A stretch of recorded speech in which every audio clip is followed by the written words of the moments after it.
রাত্রি আর আশিফ দুজন এক নোংরা খেলায় লিপ্ত। তাদের যেন দিন দুনিয়ার কোনো হুঁশ নেই। অন্যদিকে দরজায় নক করতে করতে এক পর্যায়ে প্রায় হয়রান হয়ে যায় শুভ। খুব জোরে একটা ধাক্কা দিতেই খুলে যায় দরজা। শুভ তড়িঘড়ি করে রুমের দিকে পা বাড়ায়, এটা দেখতে যে রাত্রি ঠিক আছে কিনা। কেন রাত্রি তো কোনো সময় এত দেরি করে না দরজা খুলতে। এক পা দুপা করে সিঁড়ি দিয়ে উপরে উঠছে শুভ। হঠাৎ বেডরুম থেকে অশ্লীল আওয়াজ আসতে থাকে। সেটা শুনেই শুভ রুমের দিকে উকি মারে। তারপর যা দেখে তা দেখে শুভর নিঃশ্বাস বন্ধ হয়ে যায়। শুভর মনে হলো তার পুরো দুনিয়াটা অন্ধকার। শুভ এখন দেখছে তার স্ত্রী তথা রাত্রি আশফাক চৌধুরী মানে রাত্রির বাবার অফিসের ম্যানেজার আসিফের সাথে শারীরিক মিলনে ব্যস্ত। এতটাই ব্যস্ত যে শুভ যে তাদের দরজার সামনে দাঁড়িয়ে আছে সেটা খেয়ালই নেই তাদের। হঠাৎ রাত্রি শুভকে দেখতে পায় আর সাথে সাথে আসিফকে ধাক্কা মেরে ফেলে দেয়। কি হলো বেবি? আমাকে ফেলে দিলে কেন? তুমি কি সুখ উপভোগ করছো না নাকি? আমার আদর তোমার ভালো লাগছে না? রাত্রি তো এক চোখে শুভর দিকে তাকিয়ে আছে, কোন রকমের শরীরে কাপড় মুড়িয়ে। ওভাবে দরজার দিকে রাত্রিকে তাকিয়ে থাকতে দেখে আসি পেছনে তাকিয়ে দেখে তার পেছনে শুভ দাঁড়িয়ে। শুভর চোখে জল আর রাগ দুটোই প্রকাশ পাচ্ছে। নীরবতা ভেঙে শুভ গিয়ে আসিফকে উলঙ্গ অবস্থায় টেনে ধরে কষিয়ে থাপ্পড় ঘষি মারতেই থাকে। রাত্রি কোনো রকমে কাপড় ঠিক করে। এই তুই ওকে একদম মারবি না, ছাড়। রাত্রির মুখে তুই শুনে শুভ অবাক হয়ে যায়। ছি, তোমার মধ্যে কি সামান্যতম অপরাধবোধ নেই? আমার স্ত্রী হয়ে তুমি অন্যজনের সাথে বিছানায় মেতেছিলে, আবার আমাকেই রাগ দেখাচ্ছ? কে তোর স্ত্রী? তোকে এখন আর আমার ভালো লাগে না। কি আছে তোর মধ্যে? না আছে টাকা, না আছে স্ট্যাটাস, অথচ দেখ আসিফের মধ্যে সব আছে। তাই আমি এখন আসিফকে ভালোবাসি। রাগান্বিত হয়ে শুভ রাত্রির গালে থাপ্পড় দিয়ে ছি, তুই এত বড় চরিত্রহীন! তোকে আজ পর্যন্ত ভালোবেসেছি ভেবে আমার লজ্জা লাগছে। এরই মাঝে আসিফ কাপড় চোপড় পরে ফ্রেশ হয়ে আসে, যেন কিছুই হয়নি। তুই আমাকে থাপ্পড় মারলি? থাকিস আমার বাবার ঘরে, আবার আমার গায়ে হাত তুললি কোন সাহসে? শুভ অসহায় দৃষ্টিতে তাকিয়ে আছে, কি বলবে মুখের ভাষা হারিয়ে ফেলেছে। রাত্রি আবার বলতে শুরু করলো। আমার বাসায় আমি যাকে খুশি তাকে নিয়ে মস্তি করব। তাতে তোর কি? ও তোর স্ত্রী হয়ে তাই এই অধিকার দেখাচ্ছিস? যা, তোকে ডিভোর্স দিয়ে দিব। আমি আসিফকে বিয়ে করব। এখন বের হ তোর জিনিসপত্র নিয়ে, ফকিন্নির বাচ্চা। ও, তুই কি নিবি? সব কিছুতেই আমার বাবার টাকায় কেনা। বলে অট্টহাসি দিল রাত্রি আর আসিফ। কথাটা শুনে শুভর পায়ের নিচ থেকে যেন মাটি সরে গেল। আচ্ছা থাকো তাহলে তুমি তোমার এই অট্টলিকাতে। আসবো না কখনো অধিকার খাটাতে, ভালোবাসবো না কখনো তোমাকে। তবে বলে রাখি, একদিন কাঁদবে তুমি খুব, সেদিন পাবে না আমায়, সেদিন বুঝবে আমি কে ছিলাম তোমার জীবনে। শুভ ওয়ার্ড্রপ থেকে কিছু পুরনো জামা বের করে ওয়াশরুমে চলে যায়। এটা দেখে কিরে, ও কি আবার ওয়াশরুমে গিয়ে আত্মহত্যা করবে নাকি? যেভাবে গেল তাতে তো তাই মনে হয়। মরলে মরুক, দেখো না জানো ও তোমায় আঘাত করে কি হাল করেছে। জানোয়ার কোথাকার। আর আমাদের সুখের 12টা বাজিয়ে দিয়েছে। এই বলে দুজনের চার ঠোঁট এক করে ফেলে। এদিকে ওয়াশরুমে রাত্রির বাবার টাকায় কেনা কাপড় খুলে নিজের পুরনো কাপড় পরতে পরতে ওদের কথা শোনে। আর চোখ দিয়ে অঝরে বৃষ্টি পড়তে থাকে শুভর। তবে এটা ভালোবাসার না, ঘৃণার বৃষ্টি। শুভ মনে মনে বলতে থাকে। তাহলে কি আমার আর রাত্রির ভালোবাসাগুলো মিথ্যা ছিল? আমাদের 8 বছরের ভালোবাসা? না না, আমাকে জানতে হবে। আসিবার রাত্রি এখনো চার ঠোঁট এক করে আছে। শুভ ওয়াশরুম থেকে বাইরে বেরিয়ে এসে ওদের নোংরা দৃশ্য দেখে চোখ ফিরিয়ে নেয়। রাত্রি তা খেয়াল করে। দাঁড়াও জানো, দেখো না আপদটা এখনো যায়নি। ও গেলেই আমাকে আবার ভালোবাসা দিও। রাত্রি, তোমাকে শেষ একটা প্রশ্ন করব, প্লিজ উত্তর দিও। রাত্রি মুখ ভেঙচিয়ে কি, তাড়াতাড়ি বলো। আমার জানোকে আদর করতে হবে। আচ্ছা তাহলে আমাদের ভালোবাসা কি মিথ্যা ছিল? 8 বছরের সম্পর্ক? ওটা শুধু আবেগ আর মোহ ছিল, আর কিছুই না। দেখলি না এখন আমার আবেগ প্লাস আর মোহ দুটোই কেটে গেছে। আর এখন আমি আসিফকে ভালোবেসে ফেলেছি। শুভ অভিমানে ভরা দৃষ্টিতে তাকিয়ে আছে আর ভাবছে, এটা কি সেই রাত্রি যাকে সে অন্ধের মতো ভালোবেসেছিল, যার জন্য শত কিছু ত্যাগ করতে চেয়ে হয়েছিল। না, এ সেই রাত্রি হতেই পারে না। ও, এটারই জানার ছিল। আর হ্যাঁ, ডিভোর্স দেওয়া লাগবে না, আমি তো তোমাকে মন থেকে তালাক দিয়েই দিয়েছি। আর তাছাড়া যে স্বামীকে ছেড়ে অন্যজনের সাথে বেডে মস্তি করতে পারে, তার আবার ডিভোর্স লাগে নাকি? না, আমার বিশ্বাস নেই তোর উপর। তুই যদি আবার স্বামীর অধিকার চাইতে আসিস, আবার সম্পত্তিও তো চাইতে পারিস। তার থেকে আমি ডিভোর্স পেপার দিই, তুই সই করে দে। আমি আগে থেকেই রেডি করে রেখেছি। রাতে আলমারি থেকে ডিভোর্স পেপার এনে শুভকে দিয়ে নে সই কর, আর তাড়াতাড়ি যা এখান থেকে। শুভ হাসি মুখে সই করে দিল, কারণ তার এখন প্রচুর ঘৃণা রাত্রির ওপর। সই করে হাতে থাকা রাত্রির বাবার টাকার জামা কাপড়গুলো রাত্রির মুখে ছুঁড়ে মেরে চলে যেতে লাগলো। আবার থেমে গিয়ে রাত্রি, প্লিজ তুই কখনো আমার জীবনে আর আসিস না। আগে আমার চোখে যতটুকু ভালোবাসা দেখেছিস, এখন থেকে তার চেয়ে 100 গুণ ঘৃণা দেখবি। এই বলে শুভ বাসা থেকে বের হয়ে গেল এক অজানার উদ্দেশ্যে। এদিকে রাত্রি আর আসিফ শুভর কথা হেসে উড়িয়ে দিল। ফকিরনিটা আসলেই পাগল। আসিফকে উদ্দেশ্য করে জানো আমি কি তোমাকে কখনো ছেড়ে যাব বলো? আমি তো তোমাকে ভালোবাসি, তুমি আমায় ছেড়ে চলে যাবে না তো? কি বলো এসব বেবি? আমি তোমায় কখনো ছেড়ে যাব না। আমি তো তোমায় অনেক ভালোবাসি। আসিফ মনে মনে রাত্রির বাবা আশফাক চৌধুরীকে উদ্দেশ্য করে বলে। আমি আজ আমার অপমানের বদলা নিয়েছি। দেখ কিভাবে তোর মেয়েকে তিলে তিলে মারি, আর তোর সব সম্পত্তি আমার নামে করে নেই। খেল তো আভি শুরু হুয়া হ্যায় আশরাফ চৌধুরী। এদিকে শুভ হাঁটতে হাঁটতে সেই চিরচেনা লেকের পাড়ে পৌঁছায়। এই সেই জায়গা, যে জায়গায় শুভর মন খারাপ থাকলে আসে। এই জায়গায় আসলে শুভর মন ভালো হয়ে যায়। তবে আজকে অনেক আঘাত পেয়েছে শুভ, এটা এত সহজে ভালো হবে না। শুভ লেকের পাড়ে বসে আছে আর কল্পনা করছে পুরনো অতীতকে। অতীত সকাল 8:30 বেজে গেছে, কিন্তু শুভর ঘুম ভাঙার কোনো নামগন্ধ নেই। এদিকে শুভর মা শাহনাজ আলমগীর শুভকে ডেকে ডেকে অতিষ্ঠ হয়ে গেছে। এই বাদর, উঠ, কলেজে যাবি না? তোর বাবা কিন্তু ঘরে আছে আর তোকে নিচে ডাকছে। শুভর বাবার কথা শুনে কিছুটা ভয় পেয়ে গেল। কি, বাবা ডাকছে, তুমি আগে বলবে না? তাহলে তো কখন উঠে যেতাম। ও, আমি ডাকলাম উঠলি না, তোর বাবার কথা শুনেই উঠে গেলি? তার মানে তোর কাছে আমার কোনো দামই নেই? আসলে তেমন কিছু না, বাবাকে ভয় পাই দেখে উঠে গেলাম। আর তুমি তো আমার লক্ষ্মী আম্মু। হয়েছে হয়েছে, আর ন্যাকামো করতে হবে না। সারা রাত জেগে গল্প না কিসব আজে বাজে লিখিস, তারপর পড়ে পড়ে ঘুমাস, আর তোর বাবার কাছে আমার বকা শুনতে হয়। আচ্ছা, তুই যে এসব লিখিস তাতে কি তোর কোনো লাভ হয়? কোনো টাকা পাবি? এসব তুমি বুঝবে না, পাঠকদের ভালোবাসাই তো আসল। আমার ওসব বুঝে কাজ নেই বাপু। তাড়াতাড়ি ফ্রেশ হয়ে নিচে আয়। আর তোর বাবা বসে আছে খাবার টেবিলে। শেহনাজ বেগম চলে গেল। শুভ উঠে ওয়াশরুমে চলে গেল। তারপর ফ্রেশ হয়ে সোজা নিচে গিয়ে ডাইনিং টেবিলে বসলো। কিরে, এত দেরি করলি কেন? এমনি ঘুম থেকে উঠতে একটু দেরি হয়ে গেল। মাথা নিচু করে বলে উঠল। আচ্ছা, কাল থেকে যেন আর দেরি না হয়। ওকে আব্বু। আর শোন, যেহেতু কলেজে আজকে তোমার প্রথম দিন, তাই তোমাকে বলছি, এমন কোনো কাজ করবে না যেন আমার মান সম্মানে ক্ষতি হয়।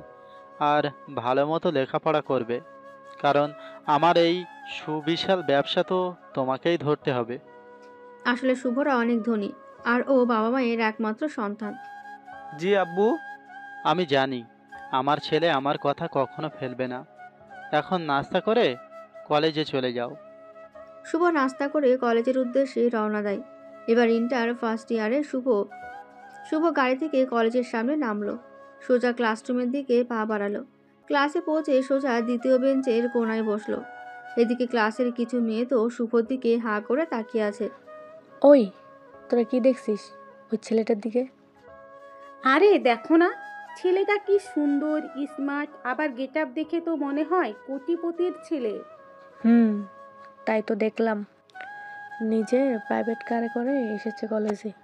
চল রাত্রিকে ব্যাপারটা বলি। ওই রাত্রি। কি? আসলে রাত্রি গল্পের বই পড়ছিল, তাই শুভকে খেয়াল করেনি।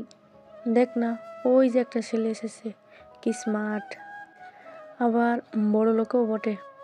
আমি কিন্তু ক্রাশ খাইছি। শুভর দিকে আঙুল দেখিয়ে বলল। রাত্রি বিরক্তি মাখা মুখ নিয়ে শুভর দিকে তাকালো। শুভকে দেখে তো রাত্রি পুরোই ফিদা। ও মনের অজান্তেই বলে ফেলল। অপূর্ব। এই কি রে, তুই আবার ছেলেটাকে পছন্দ করলি নাকি? ভুলেও ওর দিকে তাকাবি না, ও আমার। তোর আরামের গুষ্টি কিলাই। এই পর্যন্ত তোর কয়টা আমার কাছে বলতো? যে কয়টাই থাকুক, ওকে আমি পটাবই। পরে দেখা যাবে। এতক্ষণ ওদের দুজনের কাণ্ড আর চোখে দেখছিল শুভ। ওর খুব অস্বস্তি লাগছিল ওদের কাণ্ড দেখে।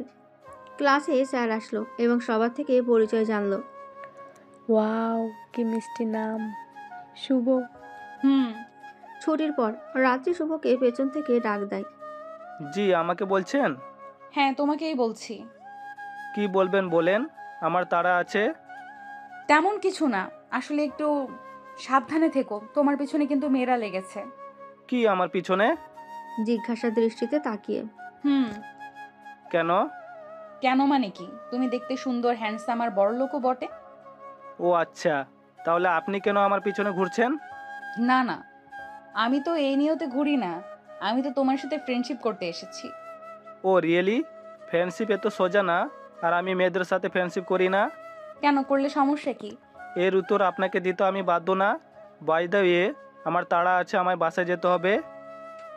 শুভ চলে যায় আর রাত্রি থ হয়ে দাঁড়িয়ে আছে আর ভাবছে। কি ব্যাপার, ছেলেটা আমাকে পাত্তা দিল না কেন? আমি কি দেখতে খারাপ? সে যাই হোক, আমি কিন্তু তোমায় ছাড়ছি না, তোমাকে আমার খুব ভালো লেগেছে। শুভকে উদ্দেশ্য করে বলল। পরের দিন শুভ কলেজে আসে। কিছুটা আগে আসার কারণে কলেজের মাঠে একা একা বসে বই পড়ছিল। এমন সময় রাত্রি এসে শুভর পাশে বসে। রাত্রিকে দেখে শুভ উঠে যেতে চায়, তখন এই যাচ্ছ কেন? সেটা আপনাকে বলা কি খুব জরুরি? আরে বসো প্লিজ, আমি তো তোমায় ডিস্টার্ব করছি না। শুভর আর কি করার, ও বসে যায়। রাত্রি কিছুক্ষণ চুপ থাকে, কিন্তু তা বেশি সময় না। রাত্রি আবার শুভকে জিজ্ঞাসা করে। এই শুভ, তুমি মেয়েদের সাথে বন্ধুত্ব করো না কেন? শুভ এবার উত্তর দেয়। আসলে আমি এই বয়সে বন্ধুত্ব করতে চাই না, কারণ কবে যে বন্ধুত্ব থেকে ভালোবাসায় জড়িয়ে যায় সেই ভয়ে। আমি তো এটাই চাই। কিছু বলবেন? না না, কিছু না, তুমি আমার সাথে বন্ধুত্ব করতে পারো নির্ভয়ে। শুভর কাছে রাত্রির এই চঞ্চলতা খুব ভালো লাগলো, তাই শুভ আর মানা করে না। কেন, বন্ধুত্ব করলে আপনার উপকার হবে। হুম, অনেক। ওকে, তাহলে আজকে থেকে আমরা ফ্রেন্ড। সত্যি? তো কি, আমি আপনার সাথে মিথ্যা কেন বলবো? ধন্যবাদ, তবে তুমি আমাকে তুমি করে বলবে, প্লিজ প্লিজ। শুভ আর মানা করে না। ওকে। তারপর থেকে শুভ আর রাত্রি খুব ভালো বন্ধু হয়ে ওঠে। রাত্রি সবসময় শুভর কেয়ার করত। আবার শুভ ও রাত্রিকে লেখাপড়ার বিষয়ে বা অন্যান্য বিপদে সাহায্য করত বন্ধু হিসেবে। এভাবেই কলেজে তাদের দিন চলে যায়। একসময় কলেজ থেকে তারা ভার্সিটিতে ওঠে, তা আবার দুজন একই ভার্সিটিতে। এর মাঝে কারণও আছে।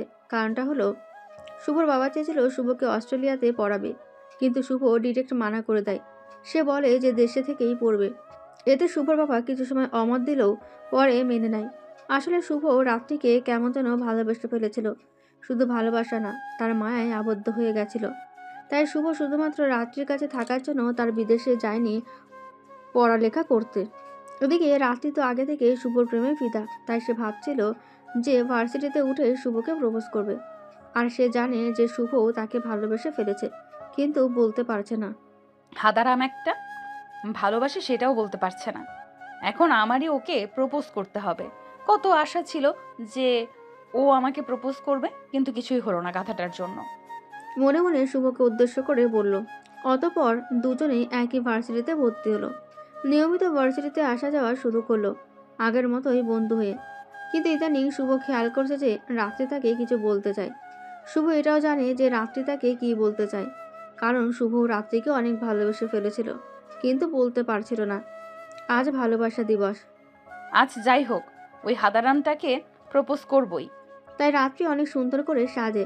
রাত্রি জানে শুভ হলুদ রং অনেক পছন্দ করে, তাই কোনো রকমে তার আম্মুকে বলে কয়ে একটা হলুদ শাড়ি পরে।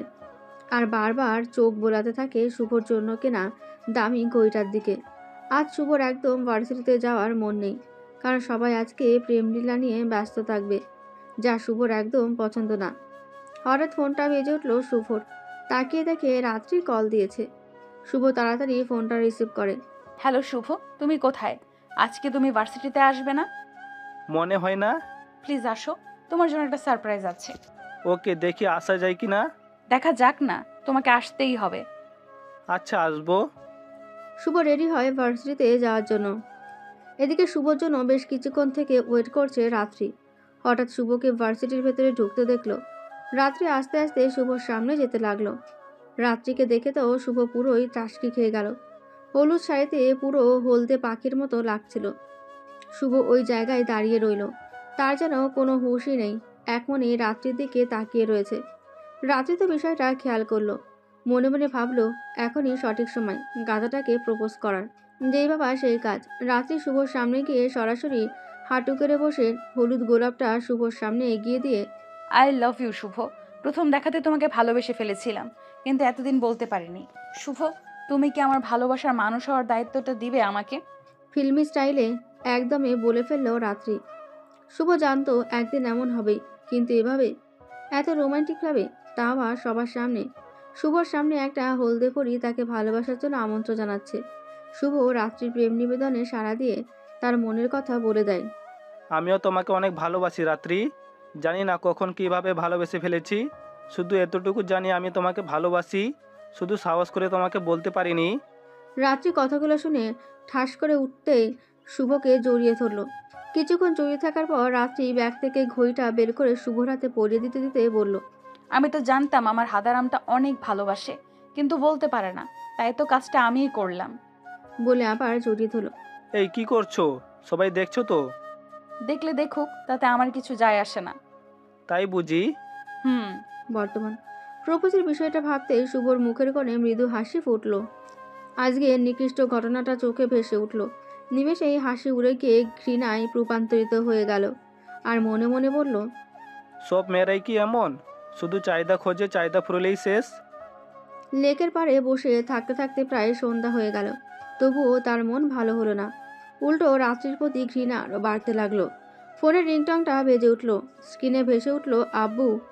আব্বু কল দিয়েছে। না চাইতেও রিসিভ করলো কলটা শুভ। কিরে শুভ, সন্ধ্যা হয়ে গেল, এখনো আমার বৌমাকে নিয়ে এলি না যে? নিশ্চুপ। কিরে, কথা বলছিস না কেন? শুভ আর কিছু বলতে পারল না, কলটা কেটে দিল। চোখ ভিজে যাচ্ছে অশ্রুতে।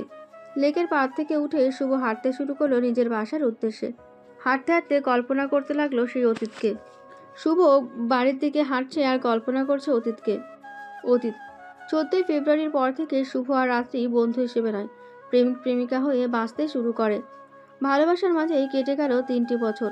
লাস্ট সেমিস্টার পরীক্ষার বাকি আর মাত্র 1 মাস। হঠাৎ তাদের এই মিষ্টি প্রেমের মধ্যে ঝড় চলে এলো। রাত্রির বাবা রাত্রির সাথে এক বিশাল বিজনেসম্যান ছেলের বিয়ে ঠিক করে। এদিকে শুভর বাবাও তার ছেলের সাথে তার মৃত বন্ধুর মেয়ে মিমের বিয়ে দিতে চায়।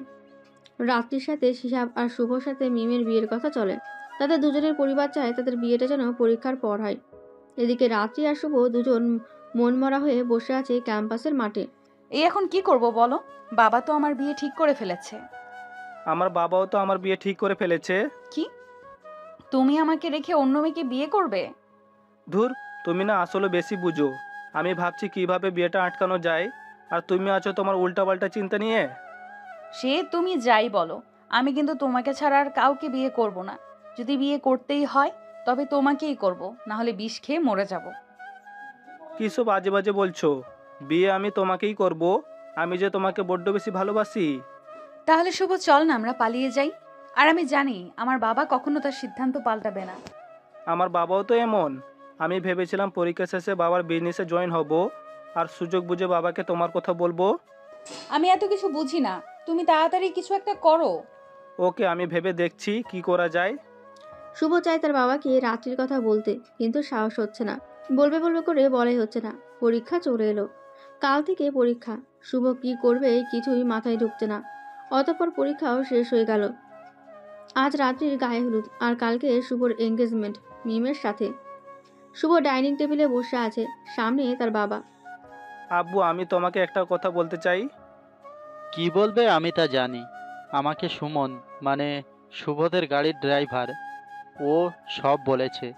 তুমি নাকি আশফাক চৌধুরীর মেয়ের সাথে সব সময় মেলামেশা করো। আব্বু, আমি রাত্রিকে ভালোবাসি।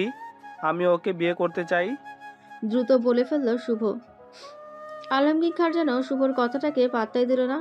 দেখো শুভ, তুমি আর যাই বলো, বিয়ে তো তোমাকে মিমকেই করতে হবে। একটা অসহায় মেয়েকে কথা দিয়ে সেই কথা আমি কিছুতেই ফেরত নিতে পারবো না। আর অলরেডি সবাইকে জানানো হয়ে গেছে। তাছাড়া আমার মান সম্মানেরও একটা ব্যাপার আছে। কালকে তোমার এঙ্গেজমেন্ট, এখন সেটার জন্য প্রস্তুতি নাও। কিন্তু বাবা, শুভর কথাকে থামিয়ে দিয়ে কোনো কিন্তু না। আর হ্যাঁ, এমন কিছু করো না যাতে আমার মান সম্মানে কোনো ক্ষতি হয়। শুভ বুঝে গেছে তার বাবা কখনোই তার সিদ্ধান্ত বদলাবে না। এদিকে রাত্রি তো বিষ কিনে রেখেছে আর বলেছে যে শুভ যদি ওকে বিয়ে না করে তাহলেও বিষ খাবে। শুভ আর কিছু ভাবতে পারছে না। নিজের ভালোবাসার মানুষের কোনো ক্ষতি হবে সেটা সে কখনোই মেনে নিতে পারবে না। তাই সে সিদ্ধান্ত নিল রাত্রিকে নিয়ে পালিয়ে বিয়ে করার। এছাড়া তো আর কোনো রাস্তা নেই শুভর কাছে। শুভ রাত্রিকে কল দেয়। রাত্রি শুভর কল দেখে দ্রুত কল রিসিভ করে। শুভ, তুমি কোথায়? আমি কিন্তু বিষ খাবো। কি বলে এসব উল্টাপাল্টা? তোমার কিছু করার লাগবে না। আমরা আজ রাত 12টার সময় পালাবো, তুমি তৈরি থেকো। কি সত্যি? আমি তো তৈরি আছি, তুমি শুধু আমাকে এখান থেকে নিয়ে যাও। শুভ তার ব্যাগ গুছিয়ে বাবা মায়ের রুমের দিকে গেল। আলমারি থেকে 2 লক্ষ টাকার মতো নিল। তারপর বাবা মায়ের পায়ে সালাম করে বাসা থেকে বেরিয়ে পড়ল। এখন রাত 12টা। শুভ রাত্রিদের বাসার পেছনে দাঁড়িয়ে রাত্রির জন্য অপেক্ষা করছে। কিছুক্ষণ পর রাত্রি বাড়ির পেছনের বাগান দিয়ে আস্তে আস্তে হেঁটে দেওয়াল টপকিয়ে বাসা থেকে বের হয়ে গেল। শুভ রাত্রিকে দেখে যেন প্রাণ ফিরে পেল। এই তাড়াতাড়ি চলো, আমাদের তাড়াতাড়ি বাসে ধরতে হবে। কিন্তু আমরা কোথায় যাব? চট্টগ্রাম হালিশহরে আমার খালু থাকে, আপাতত তার কাছে যাব। রাত্রি আর শুভ বাসে বসে আছে, উদ্দেশ্য চট্টগ্রাম। সকাল 7টায় ওরা চট্টগ্রাম পৌঁছালো। এরপর 9টার মধ্যে শুভ আর রাত্রি শুভর খালুর বাসায় পৌঁছালো। শুভর খালু শুভর খুব কাছের মানুষ, বলতে গেলে তারা দুজন বন্ধু। শুভর খালা মারা যাওয়ার পর তার খালু আর বিয়ে করেনি। রাত্রি আর শুভ বসে আছে শুভর খালুর সামনে। তোরা যা করছিস আমি তাদের দ্বিমত দেব না, তবু শুভ তোর বাবা অনেক কষ্ট পাবে। আমি বাবাকে তো বলেছি, কিন্তু তিনি মানে নাই, তাই বাধ্য হয়ে রাত্রিকে নিয়ে পালিয়ে এসেছি। আচ্ছা এসব কথা বাদ দে, তোরা এখন বিশ্রাম নে, রাত তো তোদের বিয়ে দিতে হবে। আমি যাই সেই দিকটা গুছিয়ে নিই। বিয়ের কথা শুনে রাত্রি আর শুভ দুজনেরই লজ্জায় মুখ লাল হয়ে গেল। এদিকে আলমগীর খান সকাল থেকে রুমে একা বসে আছে দরজা লাগিয়ে। শুভ যে এমন করবে তা আলমগীর খান ভাবতেও পারেননি। প্রচুর রাগ হচ্ছে শুভর ওপর। এখন সে কোন মুখে অসহায় মেয়েটার সামনে দাঁড়াবে, আর লোকেদেরও বা কিভাবে মুখ দেখাবে। রাত্রির বাবারও একই অবস্থা, লজ্জায় তার মাথা কাটা গেছে, কিন্তু তাতে তার কোনো আফসোস নেই। একমাত্র মেয়ে রাত্রির জন্য মনটা কাঁদছে তার। কি জন্য যে রাত্রি এমন করলো কিছুই জানে না আশফাক চৌধুরী। এদিকে রাত 9টার দিকে কাজে এসে শুভদের বিয়ে পড়িয়ে দিয়ে গেল। আজ ওদের বাসর রাত, নেই কোনো জাঁকজমকতা, তবুও মেনে নিচ্ছে বাস্তবতাটাকে। ওরা এখন নতুন জীবন শুরু করার জন্য প্রস্তুতি নিচ্ছে। কিছুদিন খালুর বাসায় থাকে, তারপর শুভ একটা স্বল্প বেতনে চাকরি পায়। তাই তারা একটা ছোট বাসা নিয়েছে ভাড়ায়। শুরু হয় তাদের সংসার। প্রথম কিছু মাস তাদের খুব ভালো কাটে, কিন্তু রাত্রির কাছে এই হিসাবি জীবন আস্তে আস্তে খারাপ লাগতে শুরু করে। এদিকে শুভ অনেক কষ্ট করে রাত্রিকে খুশি রাখার জন্য। এমন না যে শুভ রাত্রির কোনো চাহিদা অপূর্ণ রাখে, সবসময় রাত্রিকে সুখে রাখতে চায়।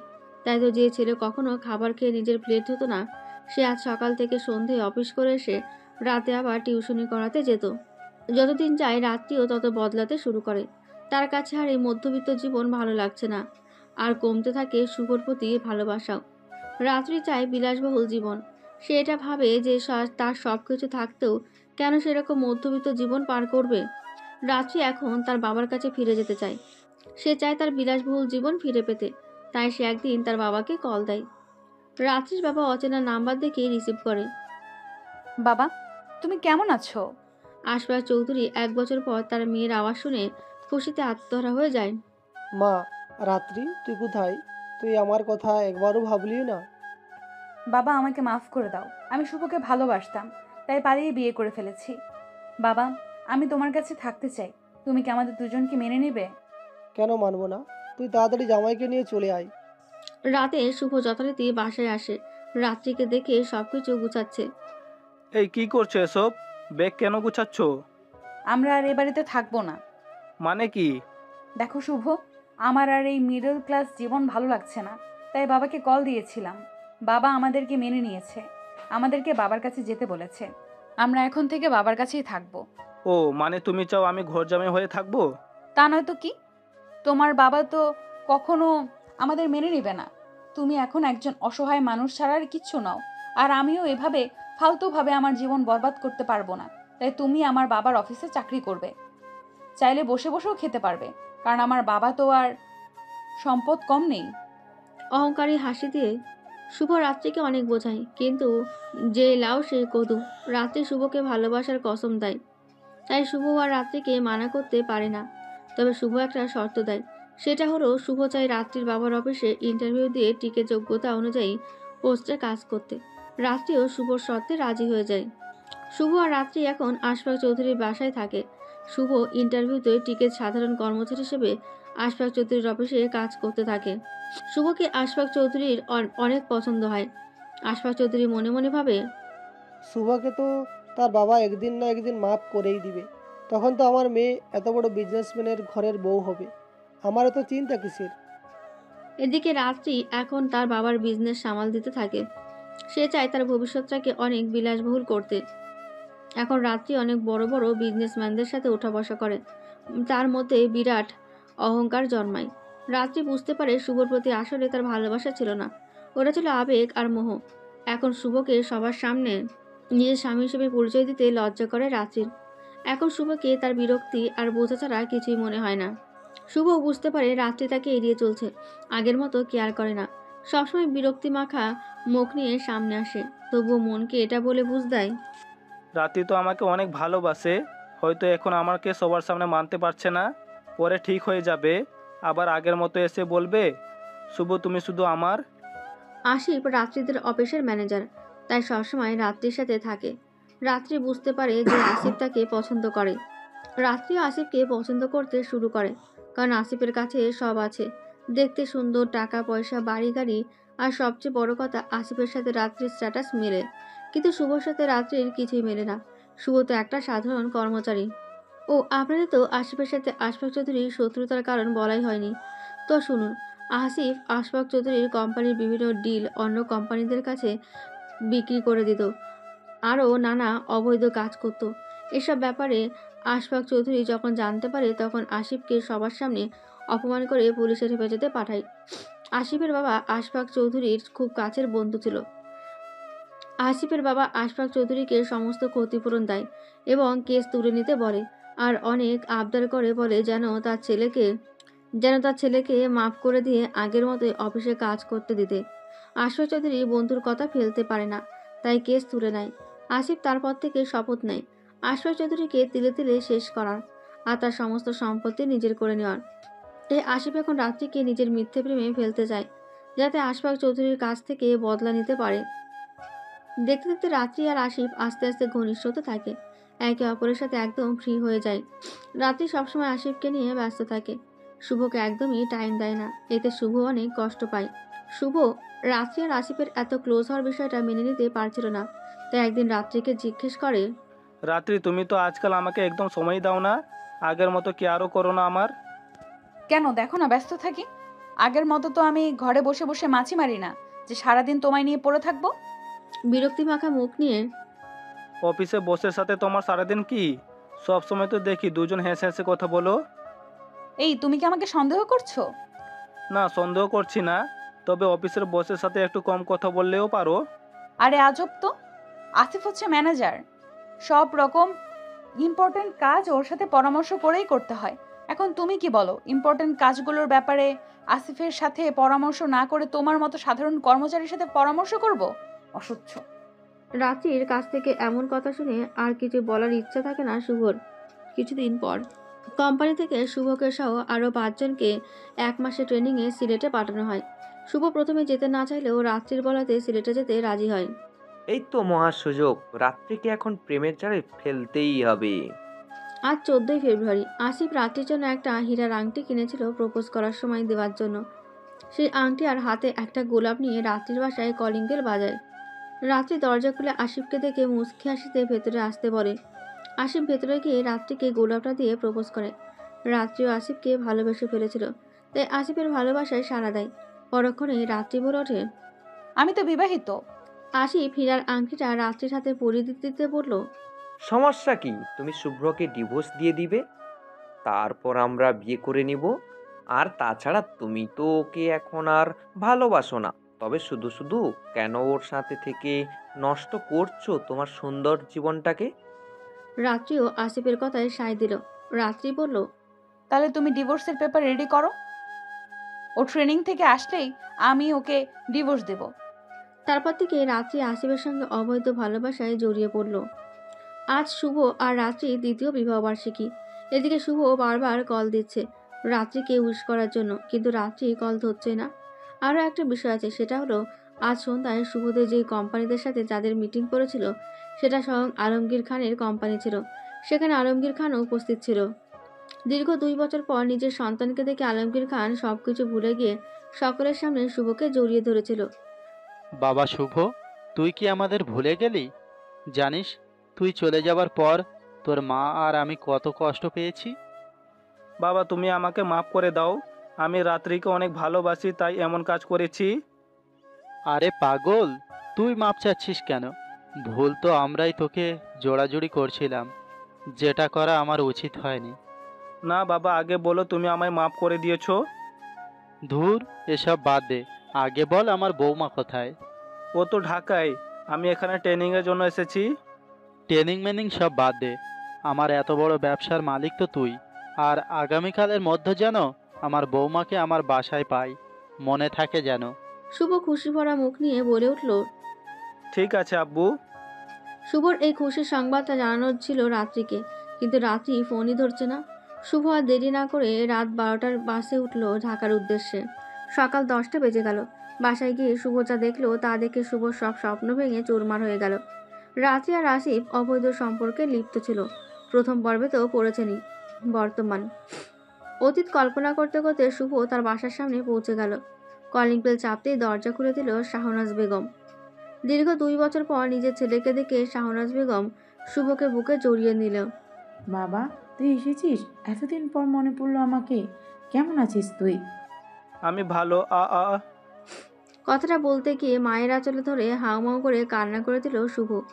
ছেলের কান্না দেখে শাহনাজ বেগম জিজ্ঞেস করে, এই শুভ, কি হয়েছে? কান্না করছিস কেন? আর তোর এই অবস্থা কেন? চোখ ফুলো ফুলো, চোখের নিচে কালো দাগ, কি হয়েছে বল বাবা আমাকে। শুভ নিঃসুপ, কান্না করেই যাচ্ছে। পেছন থেকে আলমগীর খান বলতে লাগলো, তুই এসেছিস? বাইরের দিকে উকিঝুঁকি দিয়ে, কি রে, আমার বৌমা কই? আর তুই কাঁদছিস কেন? তোমার বৌমা আর কখনো এখানে আসবে না।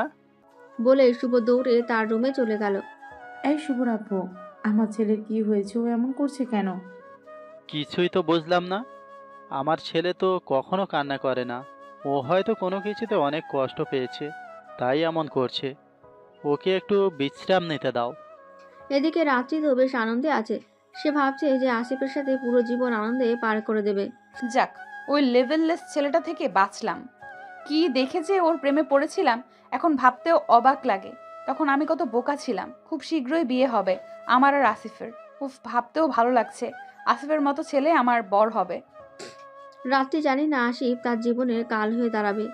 রাত্রির জন্য অপেক্ষা করছে ভয়ঙ্কর বিপদ। এদিকে শুভ বেডের এক কোণে গুটি গুটি মেরে বসে আছে আর কান্না করছে। কি রে, আমি কান্না করছি কেন? কান্না তো করবে ও, যেদিন বুঝবে আমার মূল্য।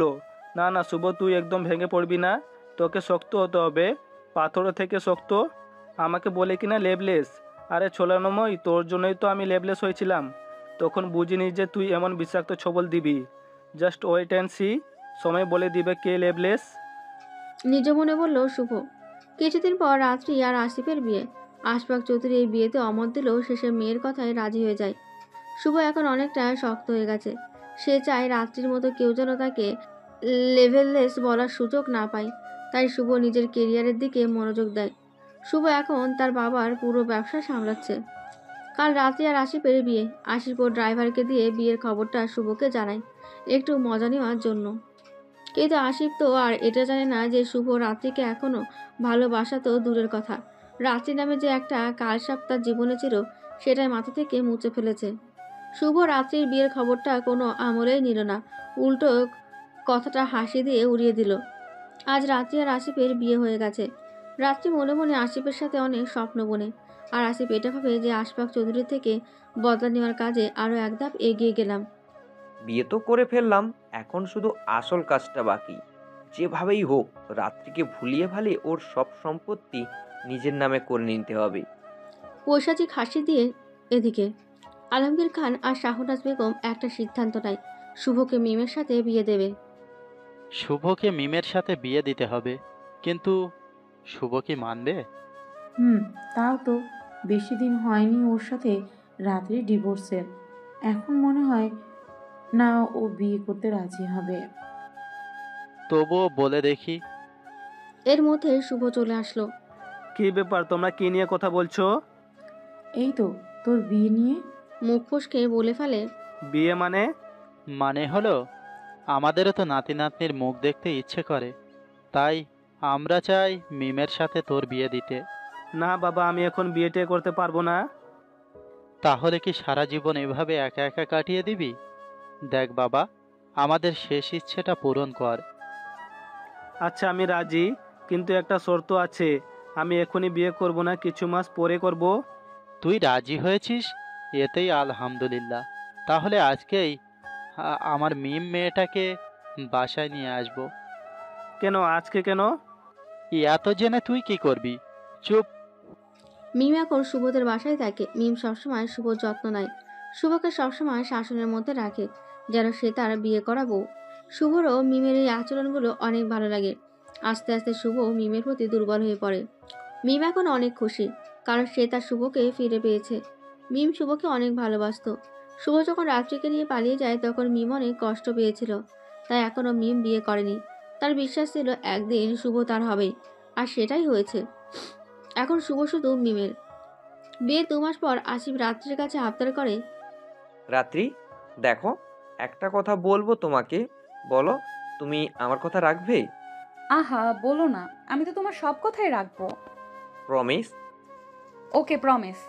দেখো রাত্রি, আমি তোমার স্বামী, আমি কোম্পানির ম্যানেজার আর তুমি সিও। এটা কেমন দেখায় না? অনেক হাসাহাসি করে আমায় নিয়ে, বলে আমি নাকি বউয়ের টাকায় চলি, যেটা শুনলে আমার একদম ভালো লাগে না। আহা, আমার বাবুর বুঝি খুব মন খারাপ হয়? হুম, আমি বলে কি তুমি তোমার সব প্রপার্টি আমার নামে করে দাও, তাছাড়া আমার যা তা তো তোমারই। ও, বুঝতে পেরেছি।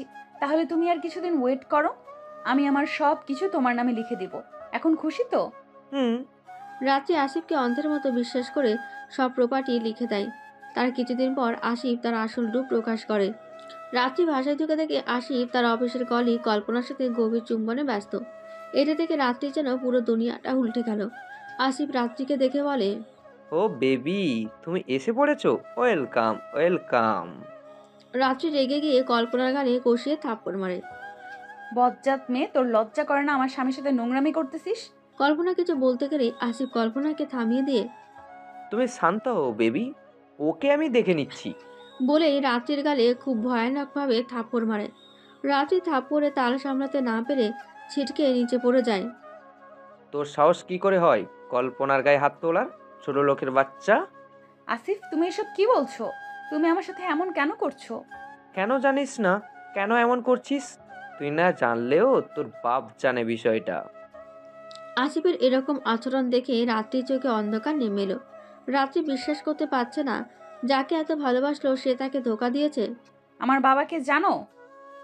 তুই কি ভেবেছিস তোকে আমি ভালোবাসি তাই বিয়ে করেছি?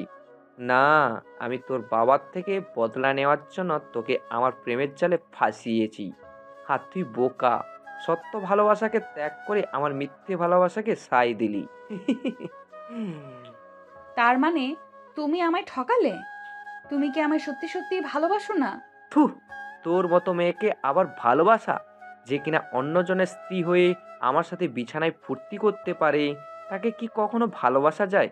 তোর যোগ্যতা অন্যের বিছানায় শোয়া পর্যন্ত, ভালোবাসায় না, বুঝলি?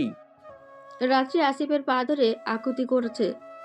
প্লিজ আসিফ, আমাকে তুমি নিজের করে নাও, দেখবে আমি তোমায় সারা জীবন সুখে রাখবো। চুপ, একদম চুপ। তোর মতো নষ্টা মেয়েকে আমি কেন পৃথিবীর কেউ আপন করে নিতে পারবে না? আজ আমি সফল, আশরাফ চৌধুরী। আজ আমি আমার অপমানের বদলা নিয়েছি। আসিফের মুখ থেকে নষ্টা শব্দটা শুনে রাত্রির মনে হচ্ছিল তার বুকে কেউ ছুরি দিয়ে আঘাত করেছে। আশফাক চৌধুরী নিচে নেমে দেখে তার মেয়ে কান্না করছে। কিরে মা, তুই কাঁদছিস কেন? আশরাফ চৌধুরী, তুই ভালো মতোই জানিস ও কাঁদছে কেন। তোর এত বড় সাহস, তুই আমার বাড়িতে থেকে আমার নাম ধরে ডাকছিস? সরি আশরাফ, তুই ভুল বলছিস। এটা তোর বাড়ি ছিল, এখন আমার বাড়ি হয়ে গেছে। মানে কি বলতে চাচ্ছিস তুই? রাত্রি আমাকে সব প্রপার্টি লিখে দিয়েছে। সো এখন থেকে এই বাড়ি গাড়ি কোম্পানি সব আমার। তুই আর তোর মেয়ে তাড়াতাড়ি আমার বাড়ি থেকে বের হ। কেন, কি করছিস তুই এমন? বদলা, আমার অপমানের বদলা।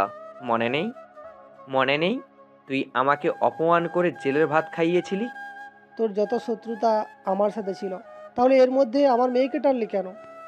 হারে, তোর মেয়েকেই তো আমার বর্ষির টোপ বানিয়েছি, না হলে কি আর আমি সফল হতে পারতাম বল?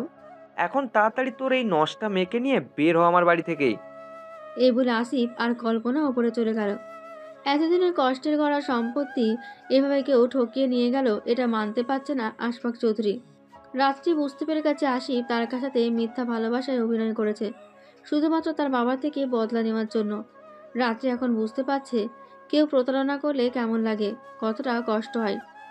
রাত্রি ভাবছে আসিফের সাথে 4 কি 5 মাসের সম্পর্ক ভাঙায় তার এত কষ্ট হচ্ছে, তাহলে শুভর সাথে তো প্রায় 8 বছরের সম্পর্ক ছিল। না জানি শুভর কতটা কষ্ট হয়েছে। আসলেই আমি নষ্টা। না হলে আমি শুভর পবিত্র ভালোবাসাকে দূরে ঠেলে কিভাবে অবৈধ সম্পর্কে জড়িয়েছিলাম। শুভ, তুমি ঠিক বলেছিলে একদিন আমি কাঁদবো, তোমায় খুঁজবো। তুমি ঠিক শুভ, এখন আমি তোমার ভালোবাসাকে উপলব্ধি করতে পারছি। তুমি কি আমায় মাফ করে দিবে, আবার নিজের করে নেবে? আমি আর তোমাকে কষ্ট দেব না। না না শুভ, কখনো আমায় ক্ষমা করবে না। আমি যে অন্যায় করেছি সেটা ক্ষমা পাবার যোগ্য না। এদিকে এসব সহ্য করতে না পেরে রাত্রি বাবা আশফাক চৌধুরী স্ট্রোক করে। বাবার এই অবস্থা থেকে রাত্রি আর কোনো কিছু না ভেবে জলদি হাসপাতালে নিয়ে যায়। হাসপাতালে ওটির সামনে বসে বসে চোখের পানি ঝরিয়ে যাচ্ছে রাত্রি। একসাথে এত বড় বড় বড় দুটো ধাক্কা সহ্য করতে পারছে না রাত্রি। শুভর সাথে করা আচরণের জন্য অনুতপ্ত হচ্ছে প্রতিনিয়ত। ডাক্তার এসে বলল আশফাক চৌধুরীর অবস্থা খুবই খারাপ, বাঁচানো মুশকিল। এই কথা শুনে আর সহ্য করতে পারে না রাত্রি, সাথে সাথে জ্ঞান হারায়। রাত্রি জ্ঞান ফিরে সকাল 7টায়। শুভ, তুমি কোথায়? বলে চিৎকার দিতে থাকে। নার্সরা ছুটে আসে রাত্রির চিৎকার শুনে। নার্সরা দেখে রাত্রির মনে পড়ে যায় সে এখন হাসপাতালে আছে। বাবা, আমার বাবা কোথায়? বাবা ঠিক আছে তো? নার্সরা নিশ্চুপ। কি হলো, কথা বলছেন না কেন? আমার বাবা কোথায়? আমাকে আমার বাবার কাছে নিয়ে চলুন। নার্সদের মধ্যে একজন খুব নিচু স্বরে বলল, আপনার বাবা কাল রাত 3টার সময় মারা যান। উনি এখন আর এই দুনিয়াতে নেই। রাত্রি বাবা বাবা বলে চিৎকার করে কেঁদে চলেছে। আমাকে আমার বাবার কাছে নিয়ে চলুন। আমার বাবা মরেনি, আমার সাথে রাগ করেছে। আমি বাবার রাগ ভাঙলে আবার বাবা আমাকে বুকে জড়িয়ে নেবে। নার্সরা রাত্রিকে তার বাবার লাশের কাছে নিয়ে যায়। মুখের ওপর থেকে সাদা কাপড় উঠিয়ে দিতেই রাত্রির সামনে তার মৃত মুখটি উন্মুক্ত হয়ে যায়। রাত্রি দৌড়ে তার বাবার পাশে যায়। এই বাবা ওঠো, আমি জানি তুমি আমার উপর রাগ করে আছো। তোমায় এই অবস্থার জন্য আমি দায়ী, শুধু আমি দায়ী। আমি আর কখনো তোমায় কষ্ট দেব না। চিৎকার দিয়ে বলতে থাকে, প্লিজ ওঠো বাবা, প্লিজ ওঠো, বলে আবার জ্ঞান হারায় রাত্রি। এদিকে শুভ তার কেরিয়ারে সর্বোচ্চ সফলতা পায়। অল্প কিছুদিনেই হয়ে ওঠে অনেক বড় বিজনেসম্যান। বাংলাদেশের সেরা 10 জন বিজনেসম্যানের তালিকায় শুভর নাম চলে আসে। চারদিকে শুধু তার নাম। আমি আমার কাজে সফলতা পেয়েছি, এবার আর রাত্রির মতো কেউ আমাকে লেবলেস বলার সাহস পাবে না। যখনই শুভর ওই দিনটার কথা মনে হতো তখনই তার মন একদম ভেঙে যেত। আর যাই হোক, রাত্রি ছিল শুভর প্রথম ভালোবাসা। মিমও কম না, সে তার সবটুকু ভালোবাসা দিয়ে রাত্রির ব্যাপারটা শুভর মন থেকে মুছে দেওয়ার চেষ্টা করত। শুভ মিমকে অনেক ভালোবেসে ফেলে, তাই শুভ 1 মাস পর মিমকে বিয়ে দেওয়ার সিদ্ধান্ত নেয়। আব্বু, আমি বিয়ের জন্য প্রস্তুত। 1 মাস পর মিমকে বিয়ে করতে চাই। আলহামদুলিল্লাহ, শুনে খুব খুশি হলাম। তা বাবা, তুই বিয়ে করার জন্য এতদিন সময় নিলি কেন? আসলে আব্বু, আমি নিজের কেরিয়ার গড়ার জন্য এতদিন সময় নিয়েছিলাম। আজ আমি সফল, তাই মিমকে বিয়ে করতে দেরি করতে চাই না। শুভর মুখ থেকে বিয়ের কথা শুনে আলমগীর খান আর শাহনাজ বেগম মুস্কি মুস্কি হাসে। আর মিম তো লজ্জায় লজ্জাবতী গাছের ন্যায় হয়ে গেছে, যেন ছুঁয়ে দিলেই নিজেকে আড়াল হয়ে করে নেবে। রাত্রে জ্ঞান ফিরে দুপুর 2টায়। প্রচুর দুর্বল হয়ে আছে রাত্রি। কাল থেকে কিছু মুখে দেয়নি রাত্রি। একসাথে এত বড় ধাক্কা রাত্রিকে মানসিকভাবে ক্ষতবিক্ষত করে দিয়েছে। একটু পর ডাক্তার এলো, বলল হাসপাতালের সকল বিল পরিশোধ করে লাশ নিয়ে যেতে। ম্যাডাম, আপনাদের বিল এসেছে সব মিলিয়ে 11,29,000 টাকা। তাড়াতাড়ি বিল পরিশোধ করে আপনার বাবার লাশ নিয়ে দাফন দেন। মর্গে বেশিক্ষণ রাখলে লাশের ক্ষতি হবে। রাত্রির মাথায় তো আকাশ ভেঙে পড়ল ডাক্তারের কথা শুনে। এত টাকা রাত্রি এখন কোথায় পাবে? আমার কাছে তো এখন এত টাকা নেই। আপনাদের পরে টাকা দিলে হবে? কি বলছেন এসব আবোল তাবোল? পরে টাকা দিবেন মানে? আমার কাছে তো এখন এত টাকা নেই, প্লিজ একটু দয়া করুন। দেখুন, পা ছাড়ুন। আমি কিছু করতে পারবো না। আপনি যতক্ষণ না বিল পরিশোধ করবেন ততক্ষণ আমরা আপনার বাবার লাশ আপনাকে দিতে পারবো না। কোত্থেকে যেসব ফকিন্নিরা আসে। বলে ডাক্তার রাগ মাখা মুখ নিয়ে চলে যায়। রাত্রি এখন বুঝতে পারছে যে সে কতটা অসহায়। বাবা তো আমার জন্যই মারা গেল। আমি আমার বাবাকে মেরে ফেলেছি। এখন তার লাশটাকেও কি একটু শান্তি দিব না? না না, আমাকে যেইভাবেই হোক টাকা জোগাড় করতেই হবে। রাত্রি তার মোবাইল ঘড়ি আর গলায় যে হীরার হারটা ছিল ওটা বেচে দিল। সব মিলিয়ে প্রায় 5.5 লক্ষ টাকার মতো জোগাড় করতে হলো। সেগুলো কাউন্টারে জমা দেওয়ার পর আরও প্রায় 6 লাখ টাকার মতো বাকি আছে বলে তারা জানায়। এখন রাত্রি তো পাগল প্রায়, কীভাবে এত টাকা সে জোগাড় করবে? আগে রাত্রির কাছে 10 লাখ টাকা কোনো বিষয়ই ছিল না, হাতের ময়লা ছিল মাত্র। কিন্তু রাত্রি তো এখন অসহায়, একজন এতিমের মতো, যার নেই কোনো সম্পত্তি, নেই কোনো আত্মীয় স্বজন। এবার কোনো উপায় না পেয়ে আসিফের বাসার দিকে পা বাড়ায় রাত্রি। রাত্রিকে বাসায় আসতে থেকে আসিফ রেগে রাত্রির চুলের মুঠি ধরে বাসা থেকে বের করে দেয়।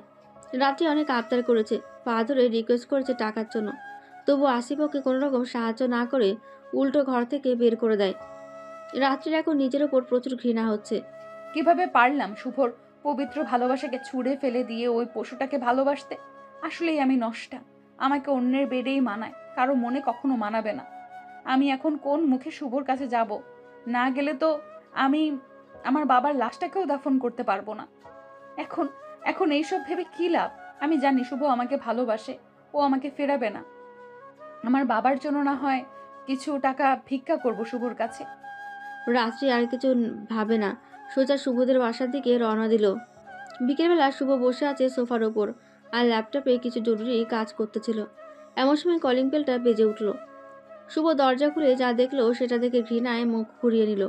শুভ রাত্রিকে দেখেছে। রাত্রি শুভর পা ধরে, শুভ প্লিজ আমাকে ক্ষমা করে দাও। আমি আমার ভুল বুঝতে পেরেছি। তুমি ঠিক ছিলে। আরে আরে কি করছেন আপনি? আমার পা ছাড়ুন, ছাড়ুন বলছি। এদিকে চিল্লাচিল্লি শুনে বাসার সবাই দরজার সামনে উপস্থিত হয়ে গেল। না, আমি তোমার পা ছাড়বো না যতক্ষণ না আমাকে তুমি ক্ষমা করছো। ধুর, কে আপনি? আমি তো আপনাকে চিনিই না। ভালোই ভালোই পা ছাড়ুন বলছি। শুভ, তুমি তোমার রাত্রিকে চিনতে পারছো না? আমাকে এত ঘৃণা করো? মিম এবার বলে ওঠে, ও, আপনি তাহলে রাত্রি? হ্যাঁ, কিন্তু তুমি কে? আর আমার শুভর সাথে এখানে কি করছো? শুভ এবার আর রাগ সামলাতে পারল না, এক ঝটকায় রাত্রির কাছ থেকে নিজের পাটা ছাড়িয়ে নিল। উনি কে মানে? মিম হলো আমার হবু স্ত্রী। শুভ, তুমি আমাকে ছেড়ে অন্যজনকে বিয়ে করতে পারবে? আপনি যখন করতে পেরেছেন তবে আমি কেন পারবো না? আর সবচেয়ে বড় কথা, আমি মিমকে ভালোবাসি। ঠিকই তো, আমি তোমাকে কিভাবে মানা করব? আমি তো এখন দুশ্চরিত্রা। শুভ, তুমি কি আমাকে একটা সাহায্য করবে? আমি তার বিনিময়ে সারা জীবন তোমার চাকর হয়ে থাকবো। শুভ আর এখানে থাকতে পারে না, দৌড়ে ওপরে চলে যায়। ও তো চলে গেল, আপনি আমাকে বলুন, আমি শুভকে বলে দিব। রাত্রি মিমকে তার বাবার আর টাকার কথা জানায়। সব শুনে মিম উপরে গিয়ে শুভকে সব বলে। মিম শুভকে রিকোয়েস্ট করে যেন সে রাত্রিকে সাহায্য করে। মিম আর শুভ নিচে নেমে দেখে রাত্রি অজ্ঞান হয়ে পড়ে আছে। ওরা দ্রুত রাত্রিকে হাসপাতালে নিয়ে যায়।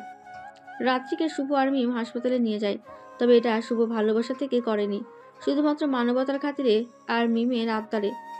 শুভ, আমি জানি তুমি আমার কথাটা ফেলবে না।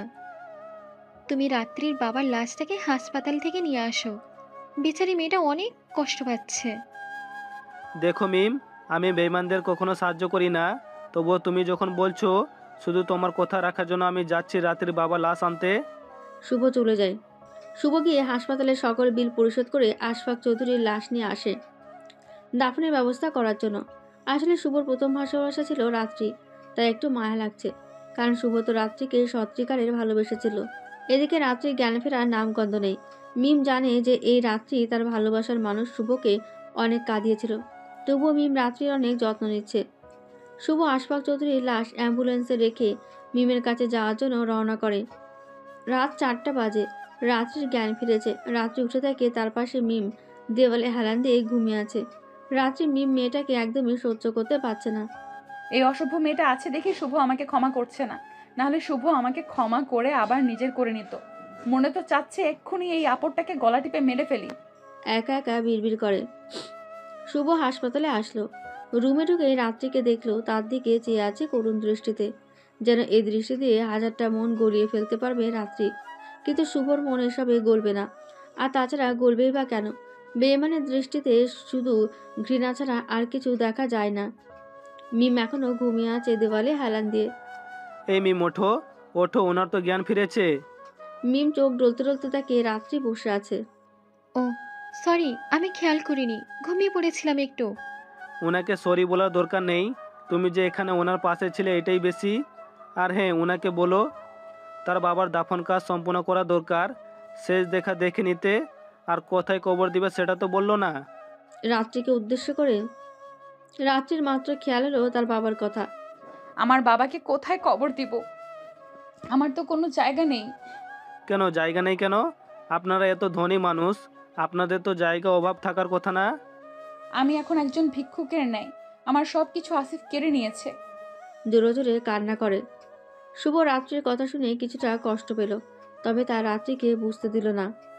ও, এই জন্যই তো আপনি আমার কাছে এসেছেন, না হলে এত ধনী একজন মানুষ আমার কাছে কেন সাহায্য চাইবে? আচ্ছা সমস্যা নেই, ওনাকে আমার পারিবারিক কবরস্থানে দাফন দিব। এখন চলুন। তুমি আমাকে ভুল বুঝো না শুভ, আমার কিছু করার ছিল না, তাই বাধ্য হয়ে তোমার কাছে সাহায্য চাইতে এসেছি। রাত্রি, এখন চলো। শুভ আর এলাকার কিছু লোক মিলে আশফাক চৌধুরীর জানাজা সম্পূর্ণ করে। তারপর রাত্রিকে শেষ দেখা দেখিয়ে কবর দেওয়া হয়। রাত্রি তার বাবার কবরের সামনে বসে অনবরত কেঁদে চলেছে। বাবা, তুমি আমাকে ক্ষমা করে দিও, আমার জন্যই তুমি দুনিয়া থেকে বিদায় নিলে, আমাকে তুমি ক্ষমা করে দাও। চিৎকার করে কান্না করে। রাত্রির অবস্থা দেখে শুভ আর মিম দুজনেই অনেক কষ্ট পায়। শত হোক, মানুষ তো। মিম রাত্রিকে অনেক বুঝিয়ে শুনিয়ে শুভদের বাসায় নিয়ে আসে। শুভ, আমি বলি কি, রাত্রি আজকে থেকে আমাদের বাসায় থাকুক। মেয়েটা বড় অসহায় হয়ে পড়েছে, ওকে একজন মানুষ হিসেবে অন্তত মাফ করে দাও। তুমি এসব কি বলছো মিম? ওকে আমি 1 সেকেন্ডের জন্য সহ্য করতে পারি না, আর ও কিনা সারাদিন আমার বাড়িতে আমার সামনে সামনে থাকবে? আচ্ছা বাদ দাও না পুরনো কথা, মেয়েটা তো ওর পাপের ফল পেয়েছে, এখন ওকে ক্ষমা করে দেওয়াটাই উত্তম। আমি না হয় মানলাম, কিন্তু বাবা মা, তারা তো কখনোই মানবে না। বাবা মাকে আমি মানিয়ে নিব, তুমি চিন্তা করো না। তুমি যা ইচ্ছা করো, আমি মানা করব না, কিন্তু মনে রেখো তুমি কিন্তু দুধ দিয়ে কালসা পুষতে চলেছো। ওকে, এসব বিষয় পরে দেখা যাবে। এভাবে কিছুদিন কেটে যায়। রাত্রিও এই কয়দিনে কিছুটা স্বাভাবিক হয়। মিম সবসময় রাত্রির যত্ন নেয় আর ওর মনের কষ্ট দূর করার যথাযথ চেষ্টা করে। মিম রাত্রিকে নিজের বোনের মতো দেখে, কিন্তু রাত্রি মিমকে শুধু হিংসা করে। আমি না হয় একটা ভুল করেছি, তাই বলে কি শুভ আমাকে ছেড়ে এই মেয়েটাকে নিজের করে নেবে? এ আমি কিভাবে মেনে নিব? না, আমাকে কিছু একটা করতে হবে, আমি শুভকে আবার আমার নিজের করে নিতে হবে। শুভ আর মিমের বিয়ের আর মাত্র বাকি 20 দিন। মিম রাত্রিকে শুভর অফিসে চাকরি দিতে বলে, শুভও দিয়ে দেয়। এদিকে রাত্রি শুধু এই চিন্তায় মগ্ন, কিভাবে শুভ আর মিমের বিয়েটা ভাঙা যায়। রাতে শুভ ছাদে গিয়ে রাতে ঠান্ডা হাওয়া উপভোগ করছিল। এমন সময় রাত্রি ছাদে আসে। শুভ, তুমি এত রাতে ছাদে কি করছো? মন খারাপ বুঝি? শুভ কোনো কথাই বলে না, অন্যদিকে মুখ ঘুরিয়ে নেয়। কি হলো, কথা বলছো না কেন? আমার উপর এত রাগ করে আছো? শুভ রাত্রি থেকে দূরে সরে গিয়ে ছাদের অন্য কোণায় দাঁড়ায়। রাত্রিও শুভর পিছে পিছে যায়। এটা থেকে শুভ আর ঠিক থাকতে পারে না। সমস্যা কি আপনার? জানেন না আমি আপনাকে একদম সহ্য করতে পারি না, ঘৃণা করে আপনাকে আমার। প্লিজ চলে যান, আমায় একা থাকতে দিন। তুমি বললেও আমি তোমার থেকে দূরে থাকতে পারবো না, কারণ আমি যে তোমায় ভালোবাসি। ভালোবাসা? ভালোবাসা শব্দটা আপনার মুখে মানে না মিস রাত্রি চৌধুরী। এই পবিত্র শব্দটাকে আর অপবিত্র করবেন না। বিশ্বাস করো শুভ, আমি তখন একটা ভুলের মোহের মধ্যে ছিলাম, তাই তোমার পবিত্র ভালোবাসাকে অপবিত্র করেছিলাম। প্লিজ আমাকে ক্ষমা করে দাও। ক্ষমা তো আমি আপনাকে করেই দিয়েছি, তাই তো এখন আমার বাড়িতে আমার সাথে থাকতে পারছেন। আমি জানি তুমি আমাকে এখনো ভালোবাসো, তাই তো তুমি আমার বিপদে সাহায্য করেছো। এটা কি তোমার ভালোবাসা নয়? ও হ্যালো, আমি আপনাকে সাহায্য করেছি ভালোবাসা থেকে নয়, শুধুমাত্র মিমের কথা রাখতে। আমি মিমের কথা কখনো ফেলতে পারি না। আমি মিমকে অনেক ভালোবাসি। তুমি আমাকে এত সহজে ভুলে গেলে? চলো না আমরা আবার আগের মতো সংসার করি। আমাকে দেখে কি আপনার পাগল মনে হয়? আপনার মতো ছোলানোময়ের সাথে যে আমি কথা বলছি এটাই বেশি, সংসার তো দূরের কথা। এই বলে শুভ চলে যেতে নাই আবার পেছনে ঘুরে আর হ্যাঁ, আজকে পর থেকে যেন আমি আপনার মুখ থেকে তুমি শব্দটা না শুনি, আপনি করে বলবেন, কারণ তুমি বলে শুধু আমার ভালোবাসা মানুষই আমাকে সম্বোধন করে। কেন? তোমাকে তুমি করে বলার অধিকার কি আমার নেই? অধিকার? হাসালেন আমায়। তুমি করে বলার অধিকার আপনি অনেক আগেই হারিয়েছেন। শুভ চলে যায়। রাত্রি থায় দাঁড়িয়ে রয়েছে। শুভর প্রত্যেকটি কথা যেন রাত্রির গায়ে সূচ ফুটিয়ে দিয়েছে। আমি জানি শুভ, তুমি আমার উপর এখনো রাগ করে আছো, কিন্তু আমি হাল ছাড়বো না। আমি তোমাকে আমার করেই ছাড়বো। আগে ওই মিমটার একটা ব্যবস্থা নিতে হবে। রাত্রি এতক্ষণ যা বলল শুভ সবকিছু গিয়ে মিমকে খুলে বলল। তোমাকে বলেছিলাম ওকে এই বাড়িতে থাকতে দিও না, আজ বলে ও নাকি আমাকে ভালোবাসে। আহা, বাদ দাও তো। হয়তো রাত্রি ওর ভুল বুঝতে পেরে অনুতপ্ত হচ্ছে, তাই এসব বলছে।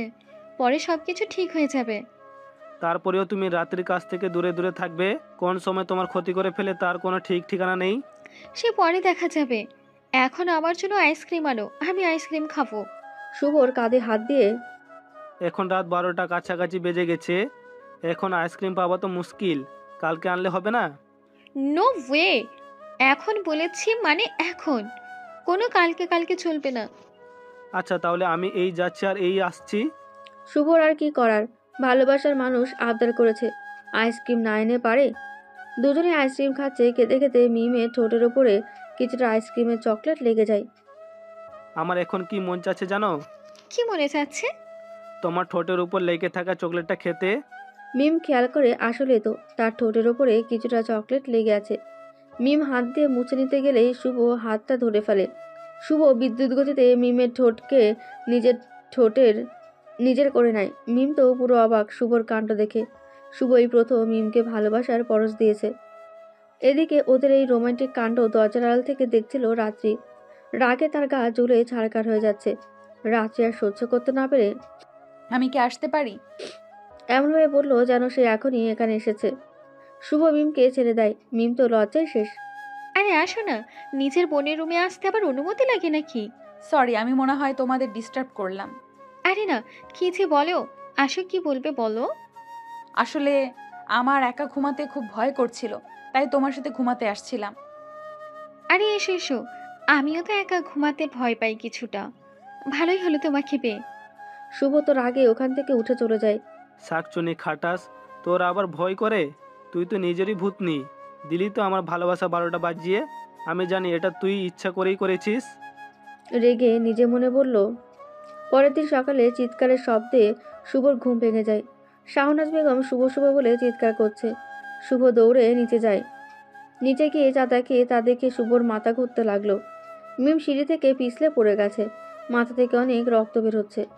শুভ তাড়াতাড়ি নেমে মিমকে ধরে, নিজের পরনে থাকা টি শার্ট খুলে মিমের মাথায় বেঁধে দেয়। তারপর হাসপাতালে নিয়ে যায়। শুভর বাবা বাদে সকলে শুভর সঙ্গে হাসপাতালে যায়। শুভ মূর্তি হয়ে দাঁড়িয়ে আছে। কি থেকে কি হয়ে গেল শুভ ভাবতেই পারছে না। কিছুক্ষণ পর ডাক্তার আসলো। শুভ কাতর গলায় মিমের কি অবস্থা জিজ্ঞেস করলো। রোগীর অবস্থা বেশি খারাপ না, কিছুক্ষণ পর জ্ঞান ফিরতে পারে। আর তাছাড়া রোগীর প্রচুর রক্তক্ষরণ হয়েছে, তাই 2 ব্যাগ ও পজিটিভ রক্তের দরকার। আপনাদের মধ্যে কারো থাকলে বলুন। আমার ও পজিটিভ রক্ত, আমি দিব রক্ত আমার ভালোবাসা মানুষকে। শুভ চলে যায় রক্ত দিতে। মিম বেঁচে যাওয়াতে একজনের মনে অনেক কষ্ট হয়। মিমের জ্ঞান ফিরলে শুভকে তার পাশে দেখতে পায়। চিন্তায় মুখটা পুরো শুকিয়ে গেছে।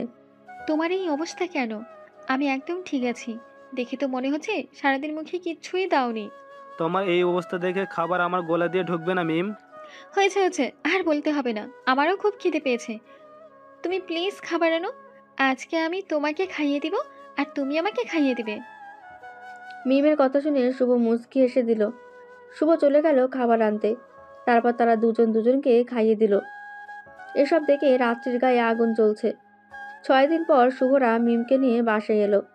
মিম, তোমার এই অ্যাক্সিডেন্টটা কিভাবে হলো একটু খুলে বলবে? মিম বলতে শুরু করলো।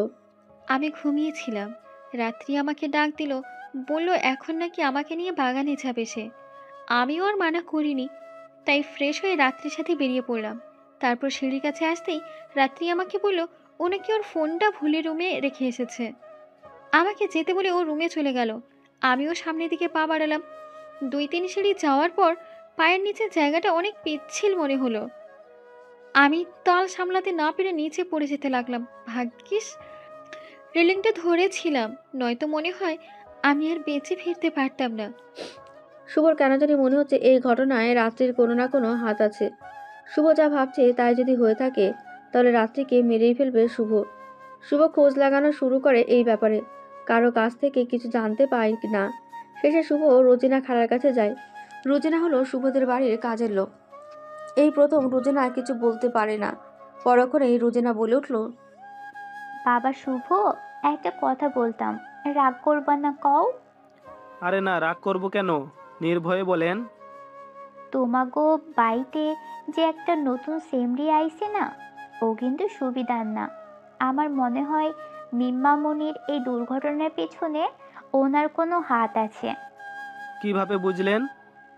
আসলে কালকে রাইতে তারে অনেকবার দেখছি রান্নাঘরে ঘোরাঘুরি করতে, আর সকালে আইসা আমি দেখি সয়াবিন তেল অনেক কমে গেছে। আমি তখন বুঝতে পারি নাই। আর সকালে আপনারা মিম্মামনিরে হাসপাতালে নিয়ে যাওয়ার পর সে আবার আইছিল। আইসা যেহেনে মিম্মামনি পিছিল খেয়ে পড়ছিল, সেখানে ভিজা কাপড় দিয়ে মুছে দিছে।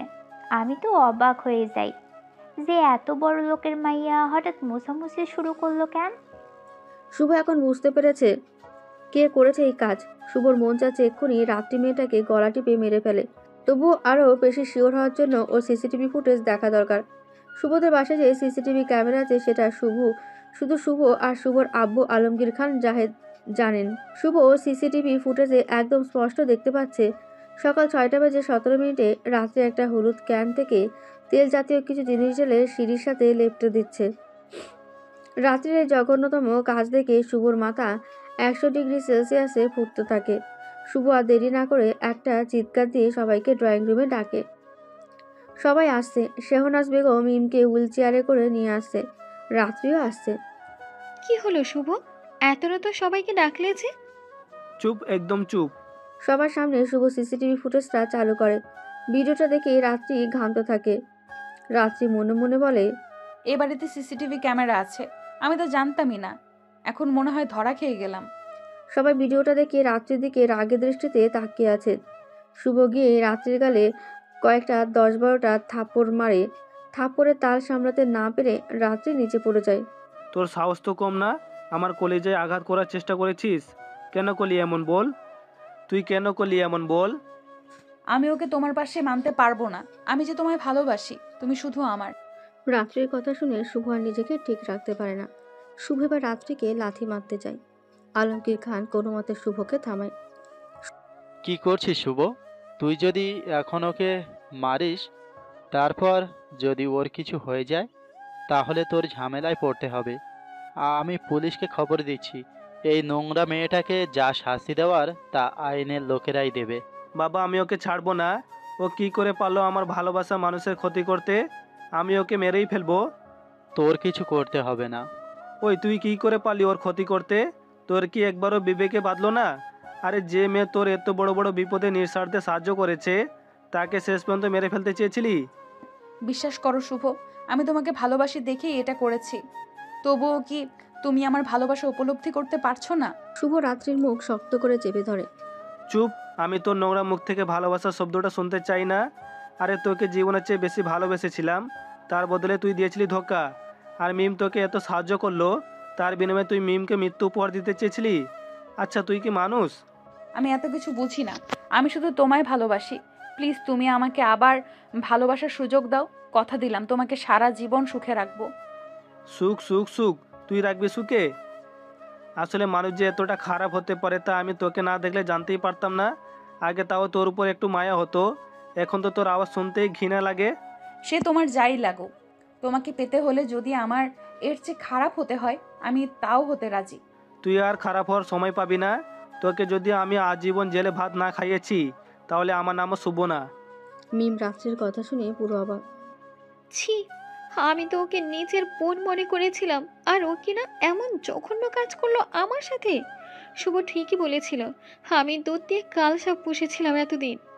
আলমগীর খান পুলিশকে অলরেডি ইনফর্ম করে দিয়েছে, আর কিছু সময়ের মধ্যে পুলিশ চলে আসবে। তুই আর 1 মিনিটও আমার বাসে থাকতে পারবি না। আর কখনো যদি তোকে আমার সামনে পাই তাহলে তোকে গলা টিপে মেরে ফেলবো বলে দিলাম। ছি, লেবলেস। তুমি যাই করো, তোমাকে আমি আমার করেই ছাড়বো। পুলিশ এসে পড়েছে। রাত্রিকে তারা থানায় নিয়ে গেল। রাত্রি যাওয়ার সময় বলে গিয়েছে, শুভ, আমি আবার আসবো। আরে যা যা। রাত্রি এখন জেলে রয়েছে, অনেক কষ্ট হচ্ছে তার এখানে। সে কখনো ভাবেনি যে তারও একদিন জেলে যেতে হবে। শুভ, তুমি ওই মিমের জন্য আমাকে এই জেলে বন্দি করতে একটুও ভাবলে না? আমি তো এসব তোমার জন্য করেছি। তোমায় ভালোবাসা কি আমার ভুল? সব কিছু ওই মিম মেটার জন্য হয়েছে। আমি ওকে ছাড়বো না। তুমি তো কিছুদিন পর মিমকে বিয়ে করবে, বিয়ে করো, সমস্যা নেই। আমি তারপরেও তোমাকে আমার করবই করব।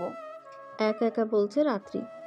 মিম, তোমাকে আমি বলেছিলাম ওই অমানুষটাকে বাসে রেখো না, দেখলে তো কি হলো।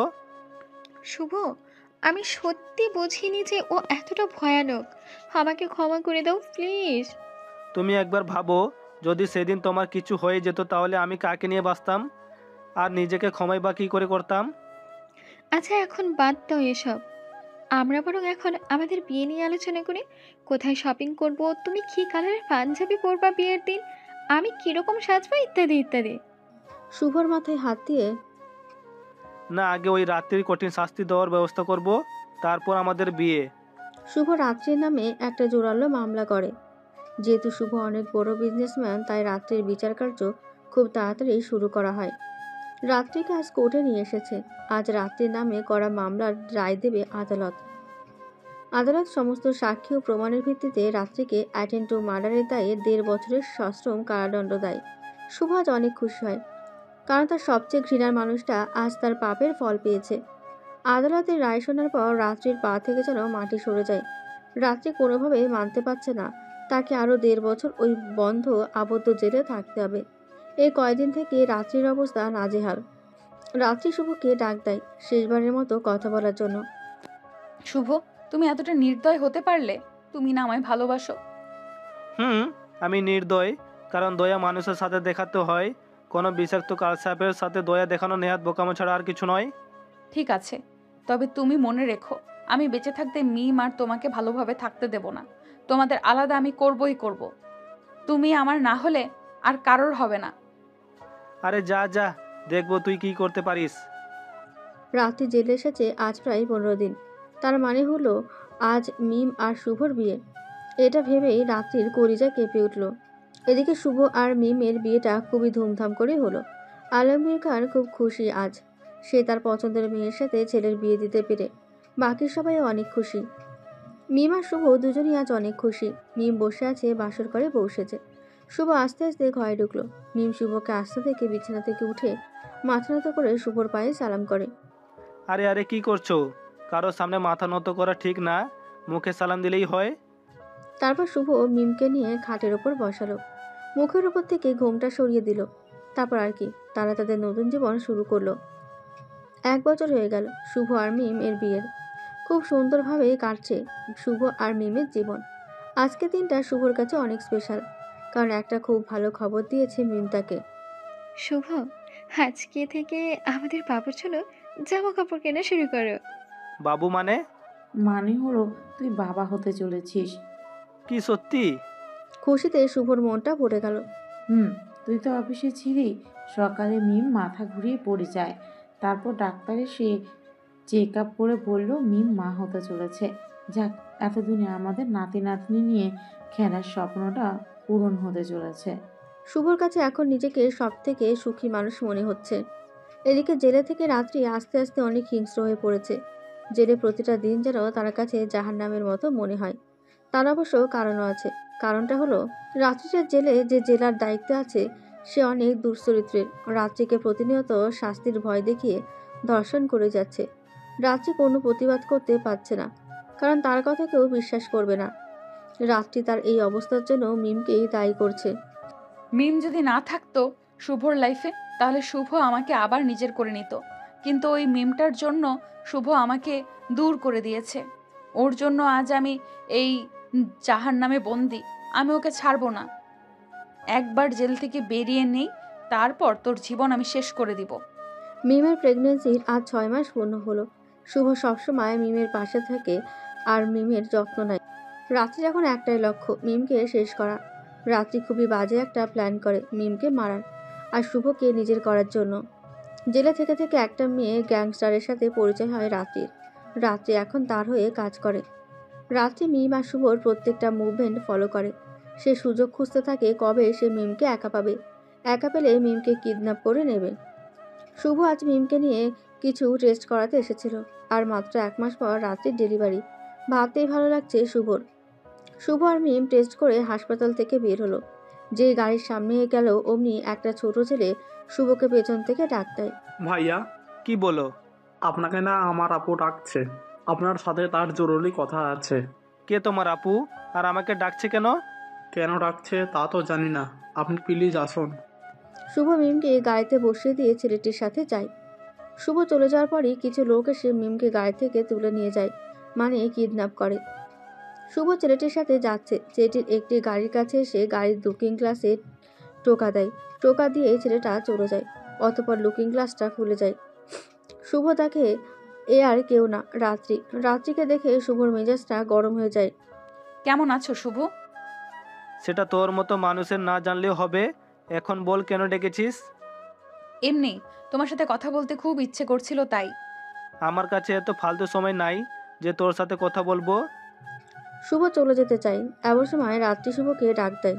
শুভ, এখন যদি যেতে চাও তাহলে যেতে পারো, তবে মনে রেখো একটু পর তুমি আমার সাথে কথা বলার জন্য ব্যাকুল হয়ে যাবে। আমায় কি পাগল পেয়েছে যে তোর সাথে কথা বলবো? শুভ চলে আসে। গাড়ির সামনে আসতেই দেখে গাড়ির দরজা খোলা, ভেতরে মিম নেই। এটা দেখে তো শুভ খুব চিন্তায় পড়ে যায়। এই অবস্থায় নিয়ে মিম কোথায় যেতে পারে? আধা ঘন্টা ধরে মিমকে খুঁজছে শুভ, কিন্তু কোথাও খুঁজে পাচ্ছে না। রাস্তায় চিল্লিয়ে চিল্লিয়ে মিম বলে চিৎকার করে ডাকছে। সবাই শুভর দিকে তাকিয়ে আছে পাগল মনে করে। এমন সময় শুভর ফোনে একটা কল আসে। শুভ তাকে অচেনা নাম্বার, তবুও ফোনটা রিসিভ করে। হ্যালো? ওপাশ থেকে খুব জোরে হাসির আওয়াজ পাওয়া যাচ্ছে। কি মিমকে খুঁজছো? অবশ্য খুঁজে কোনো লাভ নেই, ও তো এখন আমার কাছে। কুত্তার বাচ্চা, আমার মিম কোথায় বল? আমার মিমের কিছু হলে তোকে আমি ছাড়বো না। আরে এত হাইপার হচ্ছ কেন? আমি তো আর ওর ক্ষতি করিনি এখনো, শুধু বেঁধে রেখেছি। আমার মিমকে ছেড়ে দে প্লিজ। তুই যাই চাইবি আমি তোকে তাই দিব। এই তো লাইনে এসেছো তুমি। আমি যা চাইবো তাই তুমি আমাকে দিবে, না হলে তোমার মিমকে অন্য দুনিয়ায় পাঠিয়ে দেব। আরে ও এখন প্রেগনেন্ট, এই অবস্থায় ওকে কষ্ট দিস না দয়া করে। তুই না একজন মেয়ে, তোর কি কোনো মায়া দয়া নাই? দয়া মায়া? আমাকে এতদিন অন্ধকার জেলে আটকে রেখেছিলে, তখন তোমার দয়া মায়া কোথায় ছিল? শুভ পকেটে আরেকটি ফোন ছিল। সেই ফোন দিয়ে শুভ রাত্রির সাথে কথা বলা অবস্থায় পুলিশে চাকরিরত তার বন্ধু রাহাতকে একটা মেসেজ দিল। মেসেজে বলল এই নাম্বারটা ট্র্যাক করে এখন কোথায় আছে সেটা শুভকে জানাতে। রাত্রি তোমাকে জেলে পাঠানো হয়েছে তোমার অন্যায়ের জন্য, সেটা কি তুমি ভুলে যাচ্ছ? এত কিছু আমি বুঝি না। তুমি আগে আমার ডিমান্ড পূরণ করো, তারপর আমি মিমকে ছেড়ে দেব। ওকে ওকে, বলো তুমি কি চাও? তুমি আমাকে আজই বিয়ে করবে, তারপর মিমকে ডিভোর্স দিবে, বুঝেছো? ছি, তোকে করব বিয়ে? সেটা কখনো সম্ভব না। তাহলে মিমকেও আর জিন্দা দেখা লাগবে না। এই না না, তুই ওর কোনো ক্ষতি করবি না। আমি রাজি, বল কোথায় আসতে হবে? এই তো আমার সোনা বাবুটা, আমার কথায় রাজি হয়েছো। আধা ঘন্টা পর তোমাকে একটা জায়গার ঠিকানা দেব, তুমি সেখানে চলে আসবে, বুঝেছো? বুঝেছি। এর মধ্যে যেন আমার মিমের কোনো ক্ষতি না হয়। ওসব তোমার ভাবতে হবে না, দরকার পড়লে একটু জামাই আদরও করব। রাত্রি ফোন কেটে দিয়ে মিমের চুলের মুঠি ধরে। ওই তোর দিন শেষ। শুভ আজ আমাকে বিয়ে করবে, ভাবতেই আনন্দ লাগছে। তোর জন্য আমার শুভ আমাকে ওই জেলে বন্দি করে রেখেছিল। তোকে আমি কি করে এত সহজে ছাড়বো বল? থু, তোকে আমি তো নিজের বোন ভেবেছিলাম। তুই যে এতটা নিচু টাইপের তা আমি আগে জানতাম না। রাত্রি মিমের গালে কষিয়ে একটা থাপ্পড় মারে। তুই আমাকে মার আর যাই কর, তবে বলে রাখি আমি বেঁচে থাকতে শুভ তোকে কোনোদিনও বিয়ে করবে না। যদি এমনই হয় তোকে মেরে দেব, তাহলে তো শুভ আমাকে বিয়ে করবে, কি বলিস? রাত্রির কথা শুনে মিম ঘৃণায় চুপ করে আছে। এদিকে শুভকে রাহাত জানায় যে কলটা মোহাম্মদপুর থেকে করা হয়েছে, জীবনমুখী গোডাউনের আশেপাশেই। শুভ একটা প্ল্যান বানায়। রাত্রি যেহেতু আমাকে আধা ঘন্টা পর ঠিকানা দিবে বলেছিল, আমরা তো ঠিকানা পেয়ে গেছি। হ্যাঁ। তাহলে আমরা যদি এখনই ওখানে পৌঁছে যাই, তারা তো অপ্রস্তুত থাকবে। ঠিক এই সুযোগটাই আমাদের নিতে হবে।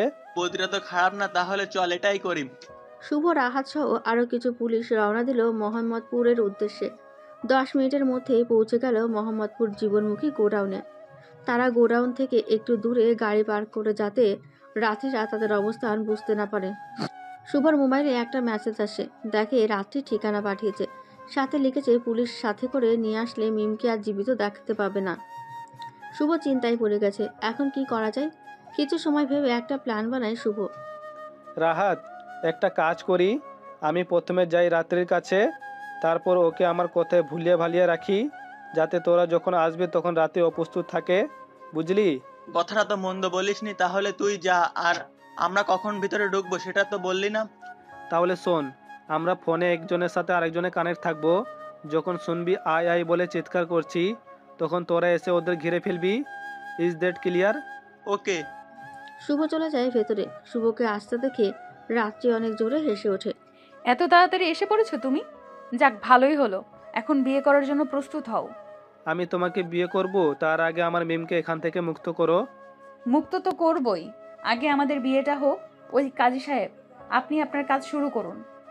দাঁড়াও, তুমি আগে মিমকে ছেড়ে দাও, তারপর আমি বিয়ে করব, নয়তো তোমাকে বিয়ে করা অসম্ভব। রাত্রি তার সাথী তমাকে দিয়ে মিমের গলায় ছুরি ধরায়। ওই হারামের বাচ্চা, ছাড় মিমকে। তুই কি মানুষ? আরে মিম এখন গর্ভবতী, আর এই অবস্থায় তুই কিভাবে ওকে কষ্ট দিচ্ছিস? এত কিছু বুঝি না। তুমি যত তাড়াতাড়ি আমাকে বিয়ে করবে, তত তাড়াতাড়ি মিম এই কষ্ট থেকে মুক্তি পাবে। আচ্ছা, আমি রাজি। তুমি আগে মিমের গলা থেকে ছুরিটা নামাতে বলো। ওকে তমা, তুই ছুরিটা নামা ওর গলা থেকে। প্লিজ শুভ, আমাকে বাঁচাও, আমার খুব ভয় করছে। শুভ বুঝে গেছে এখনই রাহাতকে ভেতরে আসতে বলতে হবে। আয় আয় আয়, তোকে বিয়ে করব। রাহাত বুঝে গেছে শুভ ভেতরে যেতে বলেছে। রাহাত এবং তার সাথীরা ভেতরে গিয়ে রাত্রিদেরকে চারদিক থেকে ঘিরে ধরলো। তোমরা আর পালাতে পারবে না, বুঝেছো? এখন আত্মসমর্পণ করাই তোমাদের জন্য ভালো হবে।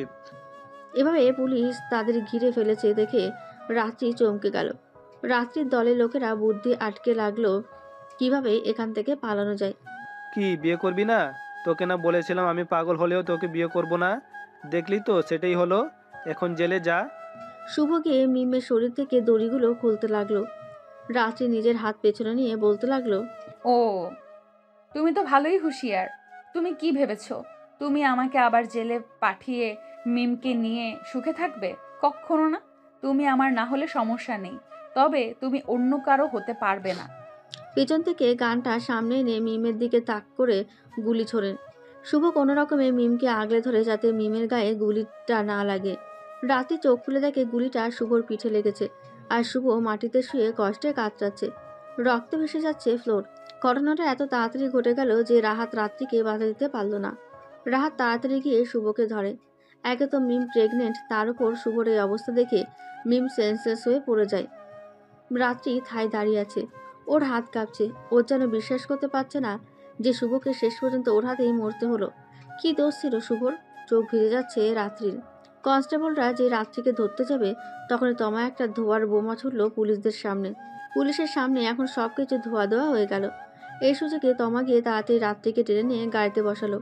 তারপর গাড়ি স্টার্ট দিয়ে পালিয়ে গেল। ধোয়া শেষ হতে দেখে রাত্রি সহ তাদের গ্যাংয়ের সবাই পালিয়েছে। আরে ওদের ধরা লাগবে না, ওদের পরে দেখে নেব, আগে আমার বন্ধুকে বাঁচাতে হবে।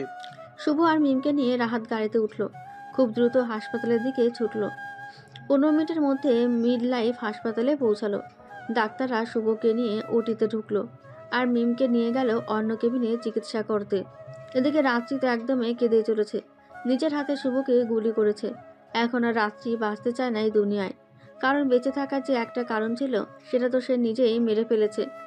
রাত্রি, দেখ, এভাবে কেঁদে কোনো লাভ নেই। যা হবার হয়েছে। শুভকে ভুলে যাও। আর এখন থেকে দূরে কোথাও পালিয়ে গিয়ে নতুন জীবন শুরু করো। না না, আমি নিজ হাতে শুভকে মেরে ফেলেছি। আমার বেঁচে থাকার কোনো অধিকার নেই। আমি মরতে চাই। দেখো, যা বলার আমি তোমাকে বলে দিয়েছি। এখন তুমি যা ইচ্ছা করো। আমরা তোমার সাথে নেই। আমার সাথে তোমাদের কাউকে থাকা লাগবে না। আমি একজন খুনি। আমার থেকে দূরে থাকো। রাত্রির হঠাৎ আসিফের কথা মনে পড়ে। চোখে প্রতিশোধের আগুন জ্বলতে থাকে রাত্রির। সবকিছু তোর জন্য হয়েছে। তুই আমার জীবনে না আসলে আজ শুভকে আমার হাতে মরতে হতো না। তুই আমার জীবন পুরো শেষ করে দিয়েছিস। আমি তো মরবই, তবে তোকে সাথে নিয়ে মরবো। আসিফ নেশা টেশা করে মাত্র ক্লাব থেকে বেরিয়ে পড়ল বাড়ির উদ্দেশ্যে। সময় রাত 12টার কাছাকাছি।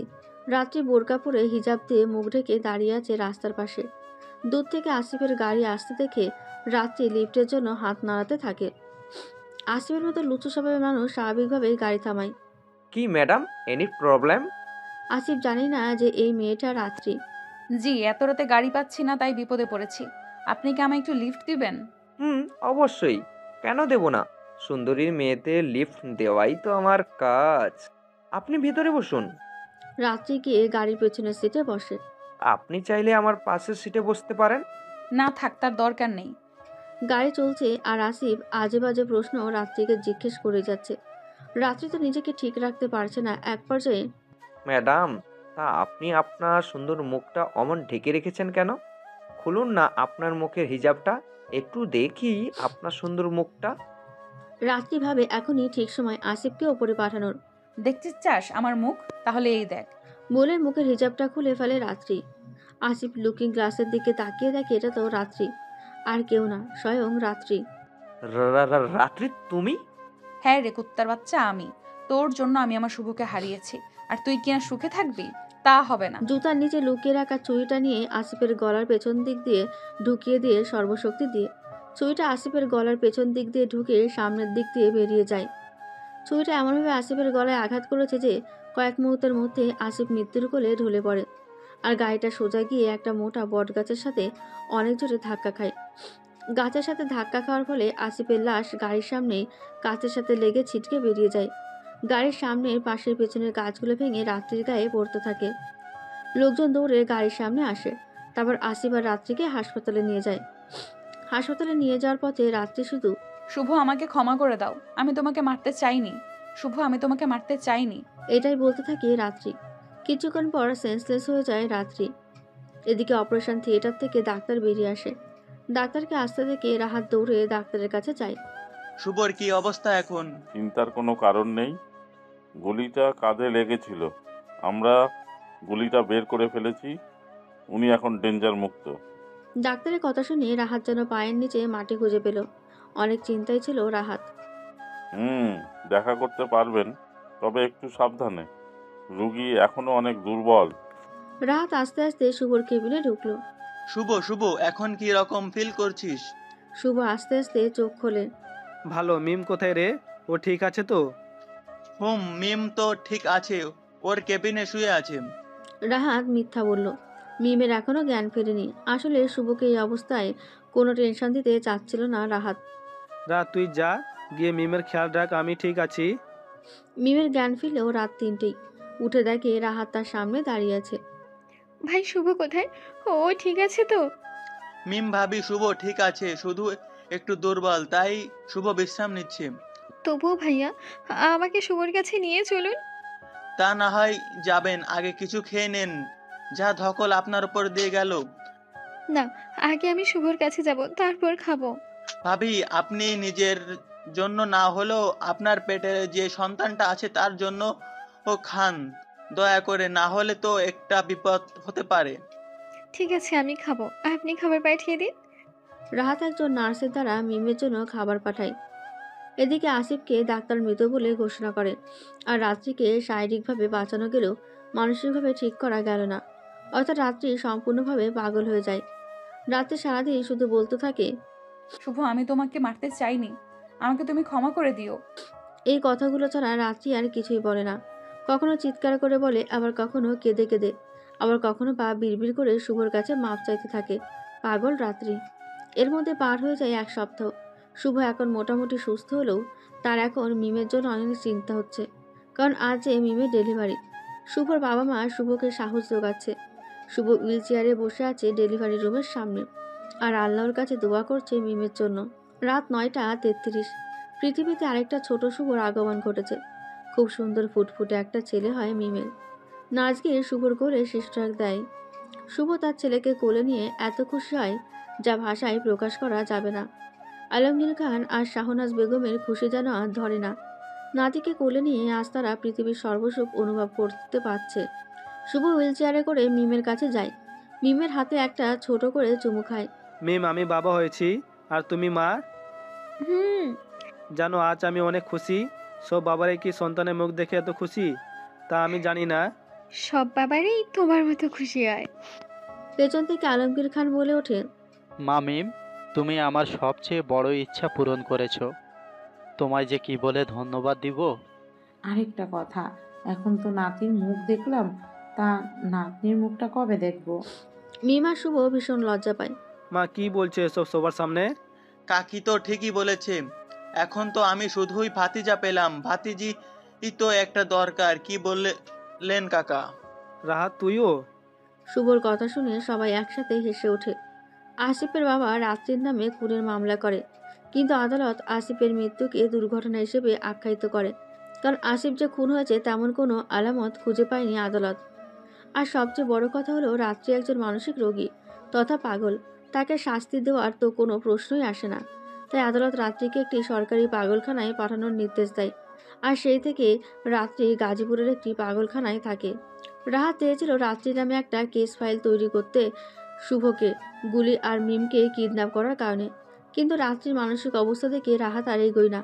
মনে মনে বলে আল্লাহর বিচার মহান বিচার। দেখতে দেখতে আরও 2 বছর পেরিয়ে যায়। শুভ তার ছেলের নাম রেখেছিল শুভ্র। শুভ্র এখন একটু একটু কথাও বলতে পারে, হাঁটতেও পারে। আজ মিমের একটি কন্যা সন্তান হয়। তার নাম শুভ্রর সাথে মিল রেখে শুভ্রা রাখা হয়। এই শুভ্র আর শুভ্রাই হলো শুভ আর মিমের চোখের মণি, বেঁচে থাকার অনুপ্রেরণা। খুবই সুখে কাটতে থাকে তাদের জীবন। পাগলখানায় বন্দি রাত্রি আর তার পাপের ফল ভোগ করতে থাকে। সারাক্ষণ শুধু শুভর কাছে ক্ষমা চাইতে থাকে। রাত্রি জানে না যে শুভ বেঁচে আছে। রাত্রির ধারণা শুভ মারা গেছে শুধুমাত্র তার জন্য। কোটি কষ্টের মধ্যে এই পাগলরা গারদে রাত্রির কেটে যায় 4টি বছর। এভাবে আর কতদিন? অবশেষে একদিন রাত্রি 4 তলার উপর থেকে ঝাঁপ দিয়ে আত্মহত্যা করে। ভাবে এই উচিলায় শুভ যদি তাকে মাফ করে দেয়। শুভ সকালে বসে বসে পত্রিকা পড়ছিল, এমন সময় একটা খবর দেখে তার চোখ আটকে যায়। খবরে লেখা ছিল গাজীপুরে রাত্রি নামক এক পাগল ছাদতে ঝাঁপ দিয়ে আত্মহত্যা করেছে। শুভ রাত্রিকে একদম ভুলেই গিয়েছিল। এমন সময় রাহাত শুভর বাসায় কলিং বেল বাজায়। শুভ গিয়ে দরজা খুলে দেয়। শুভ আর রাহাত সোফায় বসে আছে। রাত্রি মেয়েটা কিন্তু তোকে অনেক ভালোবাসতো। হঠাৎ এই প্রশ্ন? কারণ রাত্রি কাল দুপুরে ছাদ থেকে ঝাঁপ দিয়ে আত্মহত্যা করে। হ্যাঁ, মাত্রই তো পড়লাম খবরটা। বেঁচে থাকতে রাত্রি নাকি সারাদিন তোর কাছে মাপ চাইতো, কান্না করতো, আর ও যে রুমে থাকতো সেখানকার দেওয়াল থেকে শুরু করে সব রকম আসবাবপত্রে শুধু তোর নাম লিখতো। বলেই কিছু ছবি দেখাতে লাগলো শুভকে। শুভ দেখলো দেওয়ালে দেওয়ালে শুধু লেখা, শুভ, আমি তোমাকে মারতে চাইনি, আমাকে তুমি ক্ষমা করে দিও। শুভ, ও শুভ, তুমি কি আমার কথা শুনতে পাচ্ছ? এমনকি ওর শরীরে অধিকাংশ স্থানে তোর নাম লেখা। শুভ, তোর কি ওর জন্য কোনো কষ্ট হচ্ছে না? শুভ চোখের চশমা খুলতে খুলতে বলতে থাকে, কষ্ট তো হচ্ছে, অনেক কষ্ট হচ্ছে, তবে কি করার বল। আমি ওকে জীবনের চেয়ে বেশি ভালোবেসেছিলাম। ওর জন্য নিজের পরিবারকে ছাড়তে দ্বিধাবোধ করিনি, কিন্তু তখন ও টাকার প্রেমে অন্ধ হয়ে আমার ভালোবাসাটাকে ক্ষণিকের মোহ বলে ছুঁড়ে ফেলে দিয়েছিল। পরে সে নিজের ভুল বুঝতে পেরে আমাকে পাওয়ার জন্য কেমন অমানুষ হয়ে উঠেছিল তা তো তুই নিজের চোখেই দেখেছিস। এত ভালোবাসা পরেও ও আমাকে আমার ভালোবাসাকে তখন কি উপাধি দিয়েছিল জানিস? কি? শুভ দীর্ঘশ্বাস ফেলে। ভালোবেসেও পর হয়ে গেলাম।